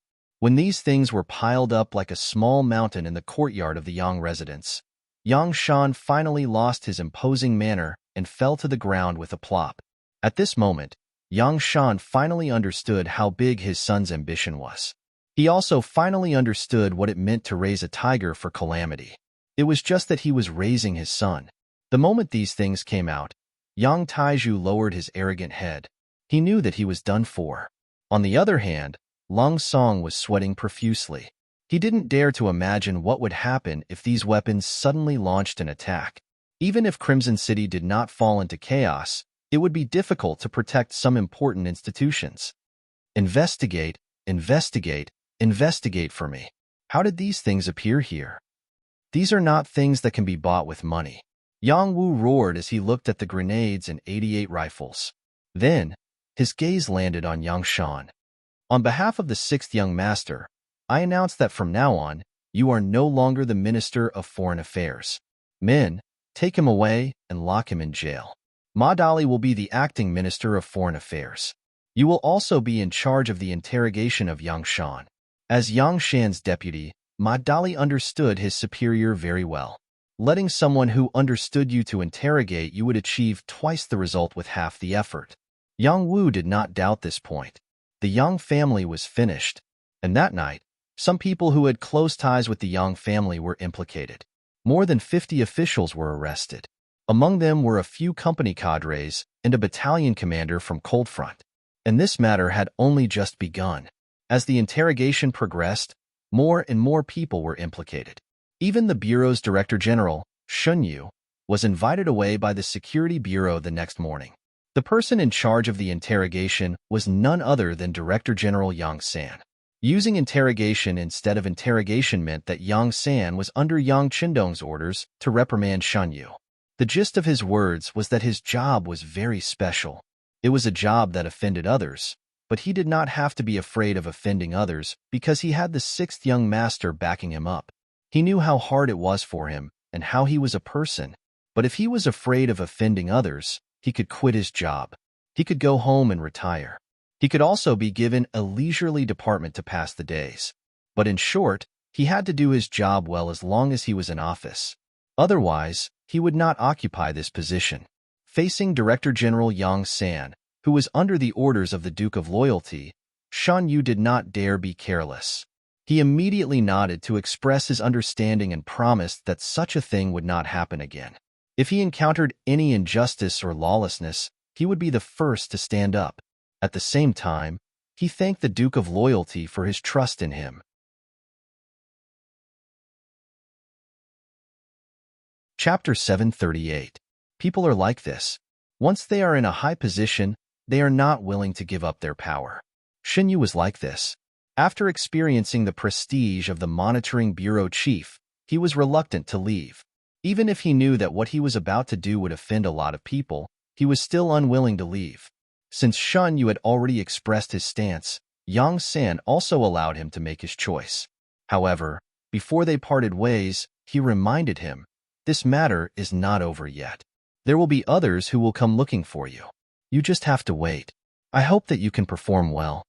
He did not say who was looking for him, nor did he say what it was about. Yang San left, leaving Shan Yu with a mystery in his heart. This mystery did not last long. Just as he was about to get off work, someone from the Security Bureau came to invite Shan Yu to the famous Min Lu Fu restaurant in the city for a banquet. Shan Yu knew about Min Lu Fu. Usually, many people with status were willing to hold their banquets there. He also heard that the background of the restaurant was very strong, but outsiders did not know the specifics. Since Yang San sent someone to inform him, and since he had already said hello, Shan Yu would naturally go. After getting off work, he went straight to Min Lu Fu restaurant. When he arrived at the restaurant, which covered an area of more than 10,000 square meters, there were already people waiting for him outside. When they saw him arrive, they led him straight to the third floor. In the private room on the third floor, when Shan Yu opened the door and entered, he realized that he was not the first to arrive. The 1st Division Commander of the Navy, Gao Xiong, and the political department's Mo Cheng Yu had arrived before him. Gao Xiong was the commander of the Navy's 1st Division. It was said that the Duke of Loyalty wanted to expand the division into an army. If nothing unexpected happened, this person would become the 1st Navy commander. Ji Cheng-yu was one of the members of the political department. He was also the political commissar of the Army's 1st Division. There were already rumors that he would become the 1st Vice Minister of the political department. One of them represented the Navy's 1st Division, and the other represented the Army's 1st Division. Their arrival seemed to explain some things. When the three of them met, they naturally had to exchange greetings. However, their personal relationship wasn't very deep. This had to do with their identities and statuses, and also because they each represented different forces. It was impossible for them to sit together and drink and chat merrily. Where there are people, there are rivers and lakes. This sentence was also very appropriate to use here. Even though Yangxia hadn't been established for a long time, and many of them were newcomers, fighting seemed to be something that humans were born with. It was the kind that didn't need to be taught. You could learn it very well and play it very smoothly. Since there were benefits, there would be fights. When it came to who could get more and who could only get less, a struggle was inevitable. Yang Chendong couldn't do anything about this. Of course, this was something he was happy to see. The people below him were all as good as one person. This was not good for his management in the future. The private room was very spacious, at least 100 square meters. The three of them sat in 3 different directions, and soon there was silence.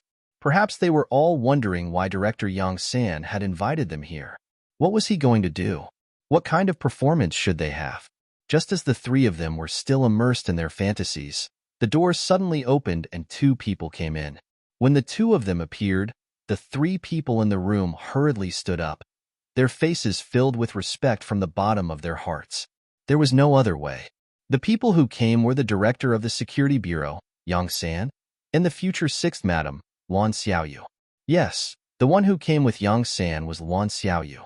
Not only did she come, but she also walked in front. From this point alone, she should be the host of today's meal. Hello, Director Luan. Because Luan Xiaoyu also had the identity of Director of Publicity before she was brought into the palace by Yang Qindong's legal wife. Everyone was used to calling her Director Luan. Hello, everyone. I've made you wait for a long time. I'm really sorry. I just came out from City Lord Yu's place. Luan Xiaoyu had a smile on her face. Although she was very young and was still a few years away from 18 years old, the long-term training had shown the results. She showed a very mature side. Even when she saw three people with great power, she didn't show the slightest bit of fear. Luan Xiaoyu was very clear in her heart, who gave her everything today, and why the three people in front of her respected her. It was precisely because of this that after receiving Yang Qindong's telegram, she quickly returned to Crimson City from below. She began to carry out the following reforms, investigating the other movements. After the incident with Yang Qindong felt that it was always right to nip the problem in the bud. He couldn't always see the serious consequences before coming out to take care of everything. If that was the case, it would only cause unnecessary internal friction. After making this decision, he placed this heavy responsibility on Luan Xiaoyu. Yang Qindong knew that Luan Xiaoyu was still young, but this person was absolutely loyal to him. Her love for him was also the purest. He didn't have to worry about her betrayal. Moreover, as his woman, she should experience more storms. After all, he couldn't imagine what kind of achievements he would achieve in the future. If the women by his side were too ordinary, then it would really harm them. In the future, when Yang Dong entered the headquarters, he had watched some TV dramas when he had nothing to do. There were quite a few dramas in Guangdong. Although he didn't want that scene to happen to him, as his woman, she had to have the ability to protect herself. This was him helping Luan Xiaoyu grow up in advance. After accepting this mission, Luan Xiaoyu also knew that this was Dong Shuai's way of reminding her, so she made up her mind to perform better to prove herself. Thus, she came.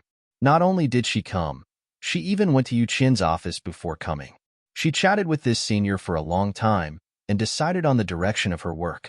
The only regret was that Yu Qian did not accept Luan Xiaoyu's invitation. Even if it was Yang Qindong's intention, the result would be the same. In Yu Qian's words, his main job was still the development of Qiqian City. As for the other work, he would do his best to cooperate, but he would not delve too deeply into it. After all, a person's energy was limited. Yu Qian's rejection was actually for Luan Xiaoyu's sake, because with his prestige, if he really participated in this matter, she would have nothing to do with it. When she really achieved results, her achievements would also be covered up. Thus, Luan Xiaoyu was grateful from the bottom of her heart for this senior's care and guidance. The moment she entered the private room, Luan Xiaoyu told everyone about her meeting with Yu Qian. This was equivalent to telling everyone that what she wanted to do not only obtain the consent and attention of the sixth young master. This could be seen from her own identity and the fact that Bureau Chief Yang San accompanied her throughout the entire process. She also obtained the full cooperation of the city lord, Yu Qian. The three people present were all extremely intelligent. They immediately understood what he meant, and the smiles on their faces widened a little. Since a matter had received so much support, there was no way they could refuse. Luan Xiaoyu walked into the private room, and after greeting the three of them, she did not immediately sit down. Instead, she walked to the window of the private room and looked out. At this time, the sky was already dark, but the streetlights in Crimson City were already lit up.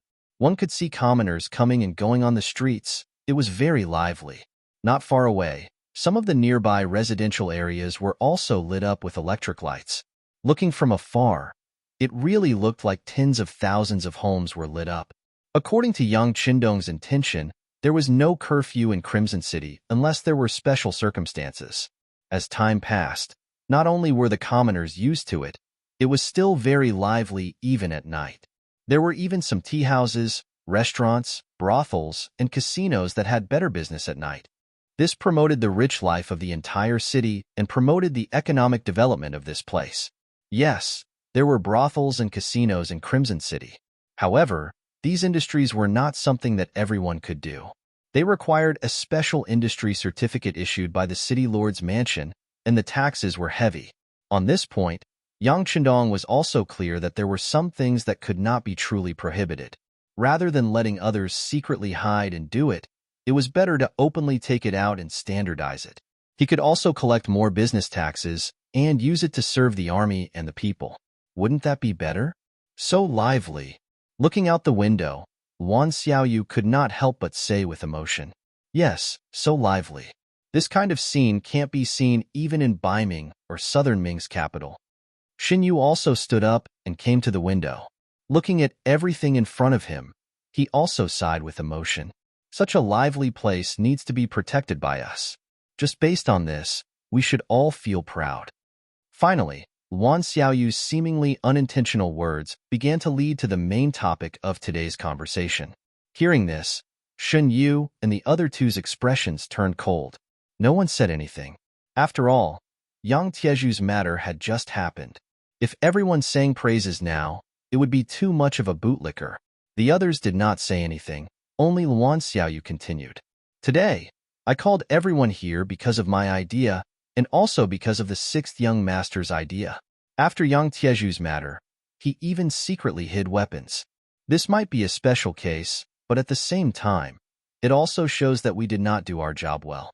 There should be many people and departments involved in this matter, but we were completely unaware of it. In the end, we had to rely on the sixth young master to remind us what to do. Doesn't everyone feel ashamed because of this?" Luan Xiaoyu's voice became louder and louder. At the end, there was a hint of reprimand in her voice.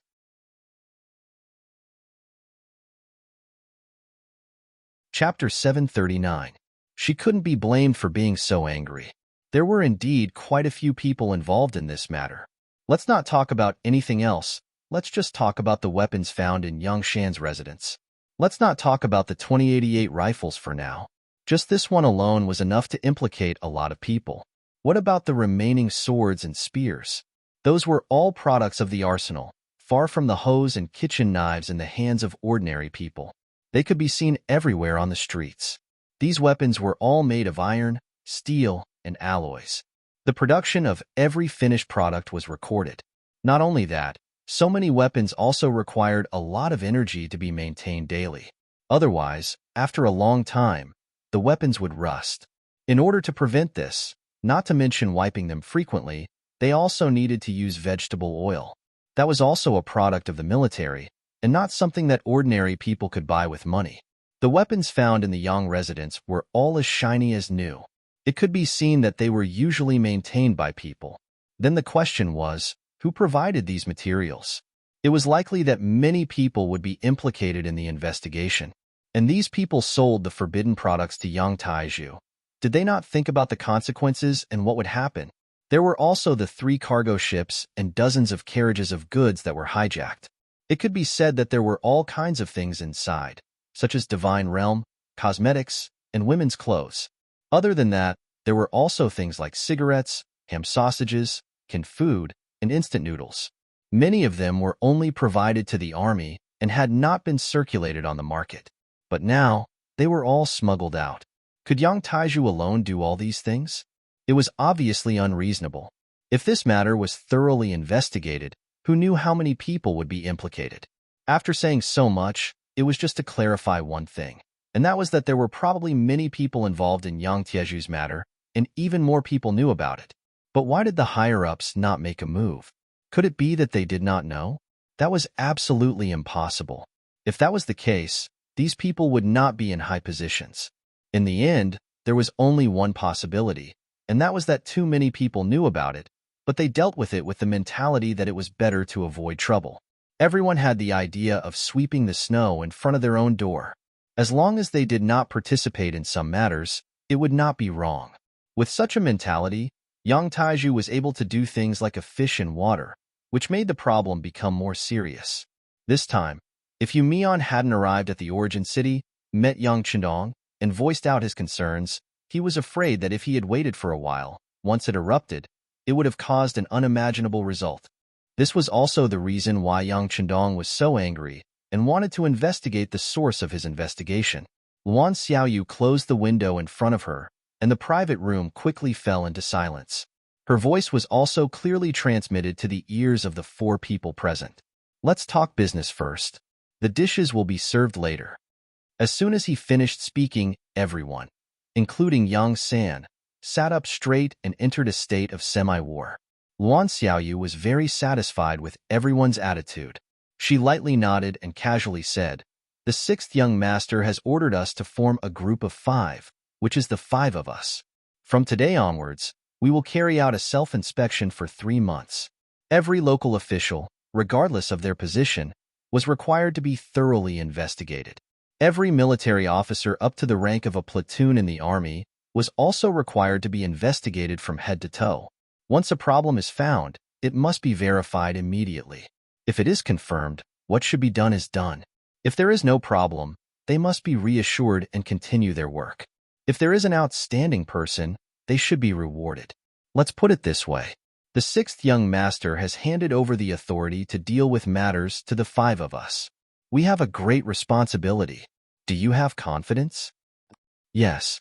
At this moment, no one would raise a different opinion. This was the sixth young master's order. If anyone dared to stand out and say no, their future achievements would come to an end.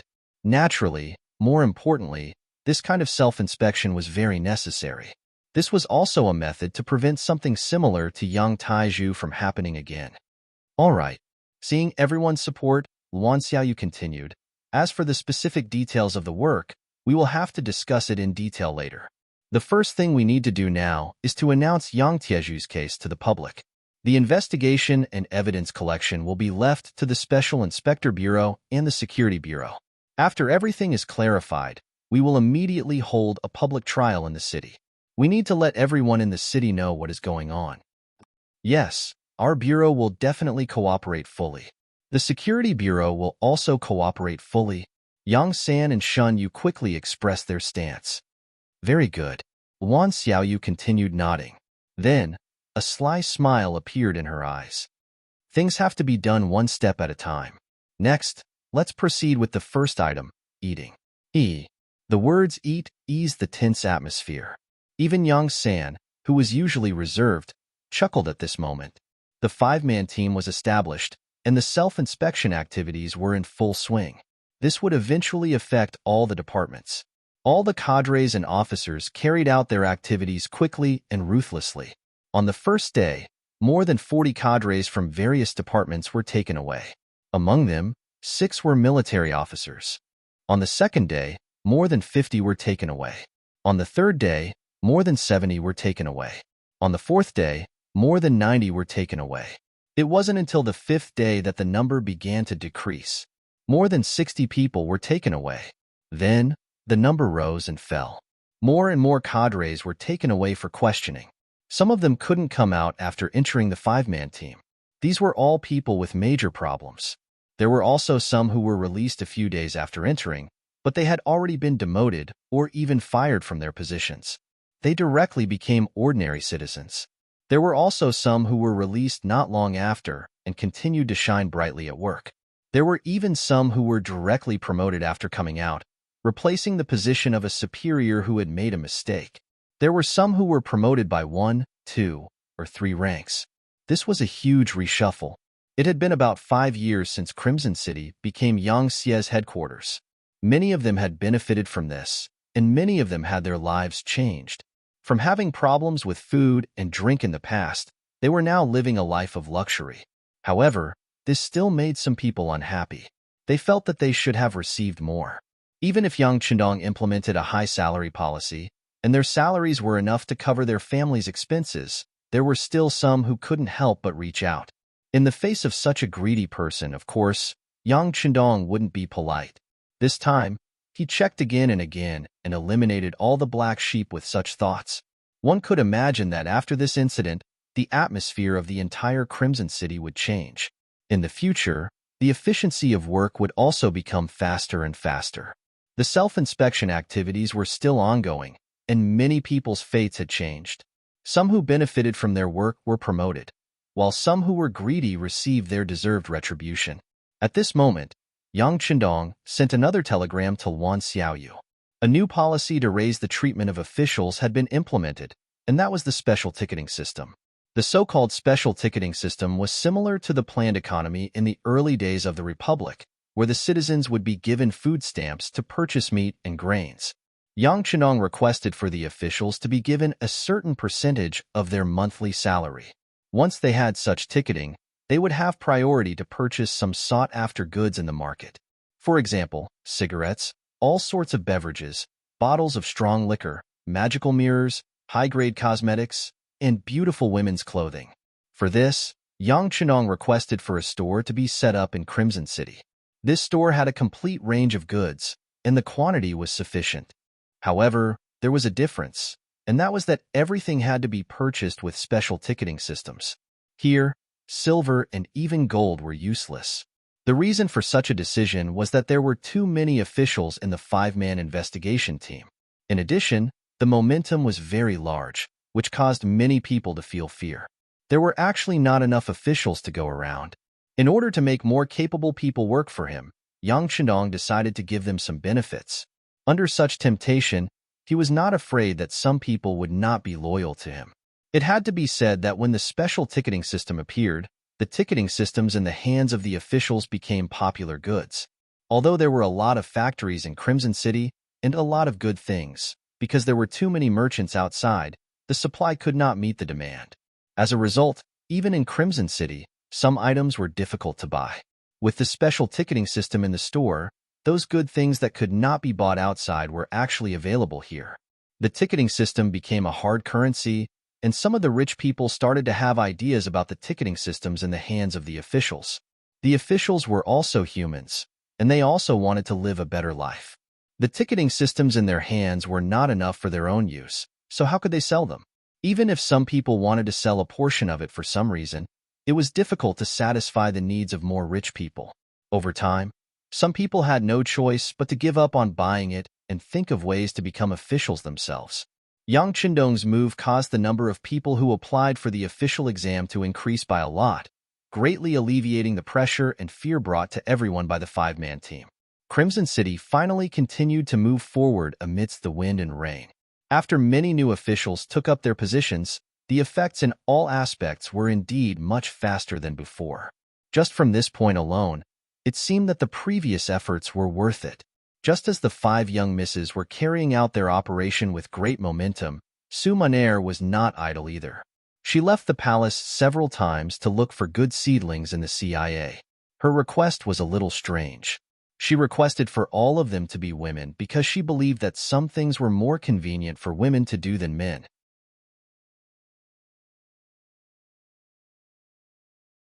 Chapter 740. After obtaining Yang Chenong's approval and support, Su Munair not only received a large amount of funds for her activities, but she was also allowed to enter the refugee camp in Crimson City to find suitable seedlings among the 5 million people who made the deal with the southern Ming Empire. Under such generous conditions, girls and women were chosen by Su Munair one after another. They became the first batch of important personnel in the CIA and became the cornerstone of the CIA's development. In this incident, many people were also caught in the crossfire because they did not perform their duties properly. There were many people in the military and the local government. However, at the same time, the working environment became more pure. Even the relationship between the military and the political department was eased to a certain extent. Lung Song's name was not in the five-man team. Although he was the political commissar of the 1st Division, Mo Chengyu, and it looked the same, only he knew that it was because he was the main force in the confrontation between the military and the political department. There was also a period of time when he was very close to Yang Shanjia. This was clearly a warning from the 6th young master to him. From the moment the five-man team was formed, the smart Lung Song immediately changed his strategy. He no longer resisted the work of the political department. Instead, he cooperated with it. This also allowed the military's work to be greatly improved. When the news reached Yang Chenong's ears in the first city, he smiled and was very satisfied. If a force wanted to develop, it was just like life. It would always encounter problems. The key was the kind of mentality one had to solve the problem and not blindly escape and endure. Only by cutting off one's wrist would there be a new life. Otherwise, even if one was still alive, one would not be a healthy person. The matter of Crimson City had returned to the right path. In the process of returning, there would definitely be some pain. Some people and old friends would also be cut off from fate. However, the path that should be taken still had to be taken. The development of the first city was also imminent. These days, Yang Chendong not only had his eyes on Crimson City, but also sent a few telegrams to understand the situation. The development and construction of the first city were not lagging behind. These days, Yu Mian woke up early and slept late every day. He finally understood the situation in the city and had a general guideline for what to do next. Today, he took the initiative to come to the city lord's mansion to report to Yang Chendong. He was told that the sixth young master was inspecting the work in the logistics department. The so-called logistics department was just a general term. Because the first city was not as complete as the Crimson City, many of the supplies transported from outside were piled up in the logistics department. Today, Yang Chendong came here to inquire about the situation of the supplies. In addition, he came to see the situation of the soldiers receiving the new weapons here, the Big Dipper crossbow, also known as Big Dipper steel crossbow. The so-called Big Dipper crossbow was a new type of crossbow made of pure steel. Unlike the traditional ones, it was more pocket-sized. However, being short didn't mean that it wasn't powerful. On the contrary, because the spring was strong enough, it could shoot a distance of 100 meters. This kind of Big Dipper crossbow could be tied to the arm and shot at the enemy. More importantly, it was equipped with a mechanism that allowed it to fire 7 arrows at once. This greatly increased its lethality and increased its chances of victory on the battlefield. With the current ability of the Crimson City Munitions Factory, it wasn't a problem to create a Type 81 assault rifle. However, it would still take a lot of time to create a qualified Type 95 assault rifle. How to save the use of the Type 95 assault rifle and what weapon to use to replace it was the problem that the people of the Crimson City Munitions Factory had to think about and face during this period of time. Someone suggested that if it didn't work, the Cold Front Army should use the Type 81 assault rifle again. However, this idea was quickly rejected. Not to mention that with the current factory ability of the munitions factory, the number of Type 81 assault rifles that they could create was limited and could not be provided to all the Cold Front Army soldiers. Just by giving up on the Type 95 assault rifle, once that person became used to it, the research and development work would only be slower. Then, no one knew when they could create the real Type 95 assault rifle. The people of the munitions factory also needed to be stressed. This debate was finally reported to Yang Chendong in the form of a telegram. He waved his pen and gave the final decision. The development of the Type 95 assault rifle could not be stopped. They could also increase the number of people and funds. For the time being, they could find a weapon to replace the Type 95 assault rifle as a transitional product. Under such a decree, the Big Dipper crossbow appeared. How is it? How's the accuracy? In the logistics team, Yang Chendong looked at the 3rd Division's Division Commander Wu Shang and Political Commissar Qinbo, who came to collect the equipment, and asked with a smile. Reporting to the 6th young master, the Big Dipper crossbow is very good. Qinbo immediately stood at attention and said respectfully, "The crossbow can shoot continuously, which is equivalent to shooting continuously. Moreover, the size of the crossbow is smaller, so more of them can be carried on the body. After training, the accuracy can also be improved. However, the shooting distance is too short, only 100 meters." The 3rd Division's Division Commander Wu Sheng also gave his evaluation. In the end, he pointed out the shortcomings and expressed his dissatisfaction. "All right, this is just a crossbow. Even if it can shoot continuously, it's still a crossbow. How far do you want to shoot?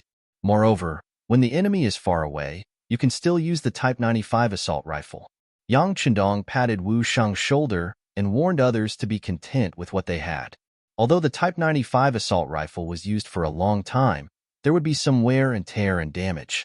However, with the efforts of Wu Hua and the other blacksmiths, as long as the damage wasn't too severe, simple repairs could still be done. If it really didn't work, Yang Chendong could just use the big warehouse. The Type 95 assault rifle was stored in boxes and boxes. If it wasn't for the fact that he wanted to give enough pressure to the Crimson City arsenal, he wouldn't have thought of using a weapon like the Big Dipper crossbow. Of course, Yang Chendong's actions were also a display of confidence. The current Lungfeng's Division 3 division, even if they didn't have guns, their battle strength was still very strong. This kind of army was what he needed. Normally, they would use cold weapons. Against strong enemies, they would use guns. With this combination, the Longfeng division would definitely become the strongest army in the world. Only then would they have the strength to conquer more places and territories. Wusheng also knew that his expectations were a little too high, so he chuckled and nodded. Sixth young master, please be at ease. The three of us have been diligently training. Even if we use the same weapons as our opponents, we will still be able to win. Yes, that's what I want. Yang Chendong laughed, showing that he was in a good mood. Young master, City Lord Yumian is here. While Yang Chendong was still chatting and commenting on the Big Dipper crossbow with the officers of the three divisions, Beta Persei walked to Yang Chendong's side and reported, "Okay, I'll go take a look."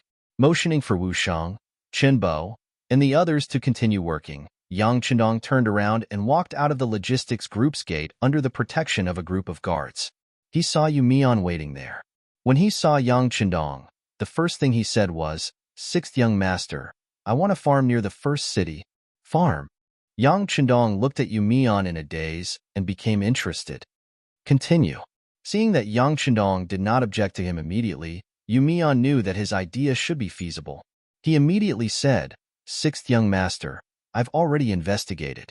The reason why the people here are very poor and sometimes even have problems eating is not because they are not hardworking, nor is it because the soil here is not good. Although it's called yellow soil, as long as you plant properly, you can still grow good crops. They don't dare to plant because safety has always been a problem. The Mongols lived by herding. This was a way of life left behind by their ancestors. It was also because it was more flexible. On the grassland, the strong preyed on the weak. The strong would always be able to obtain more resources. Imagine, what kind of strength did an ordinary person have?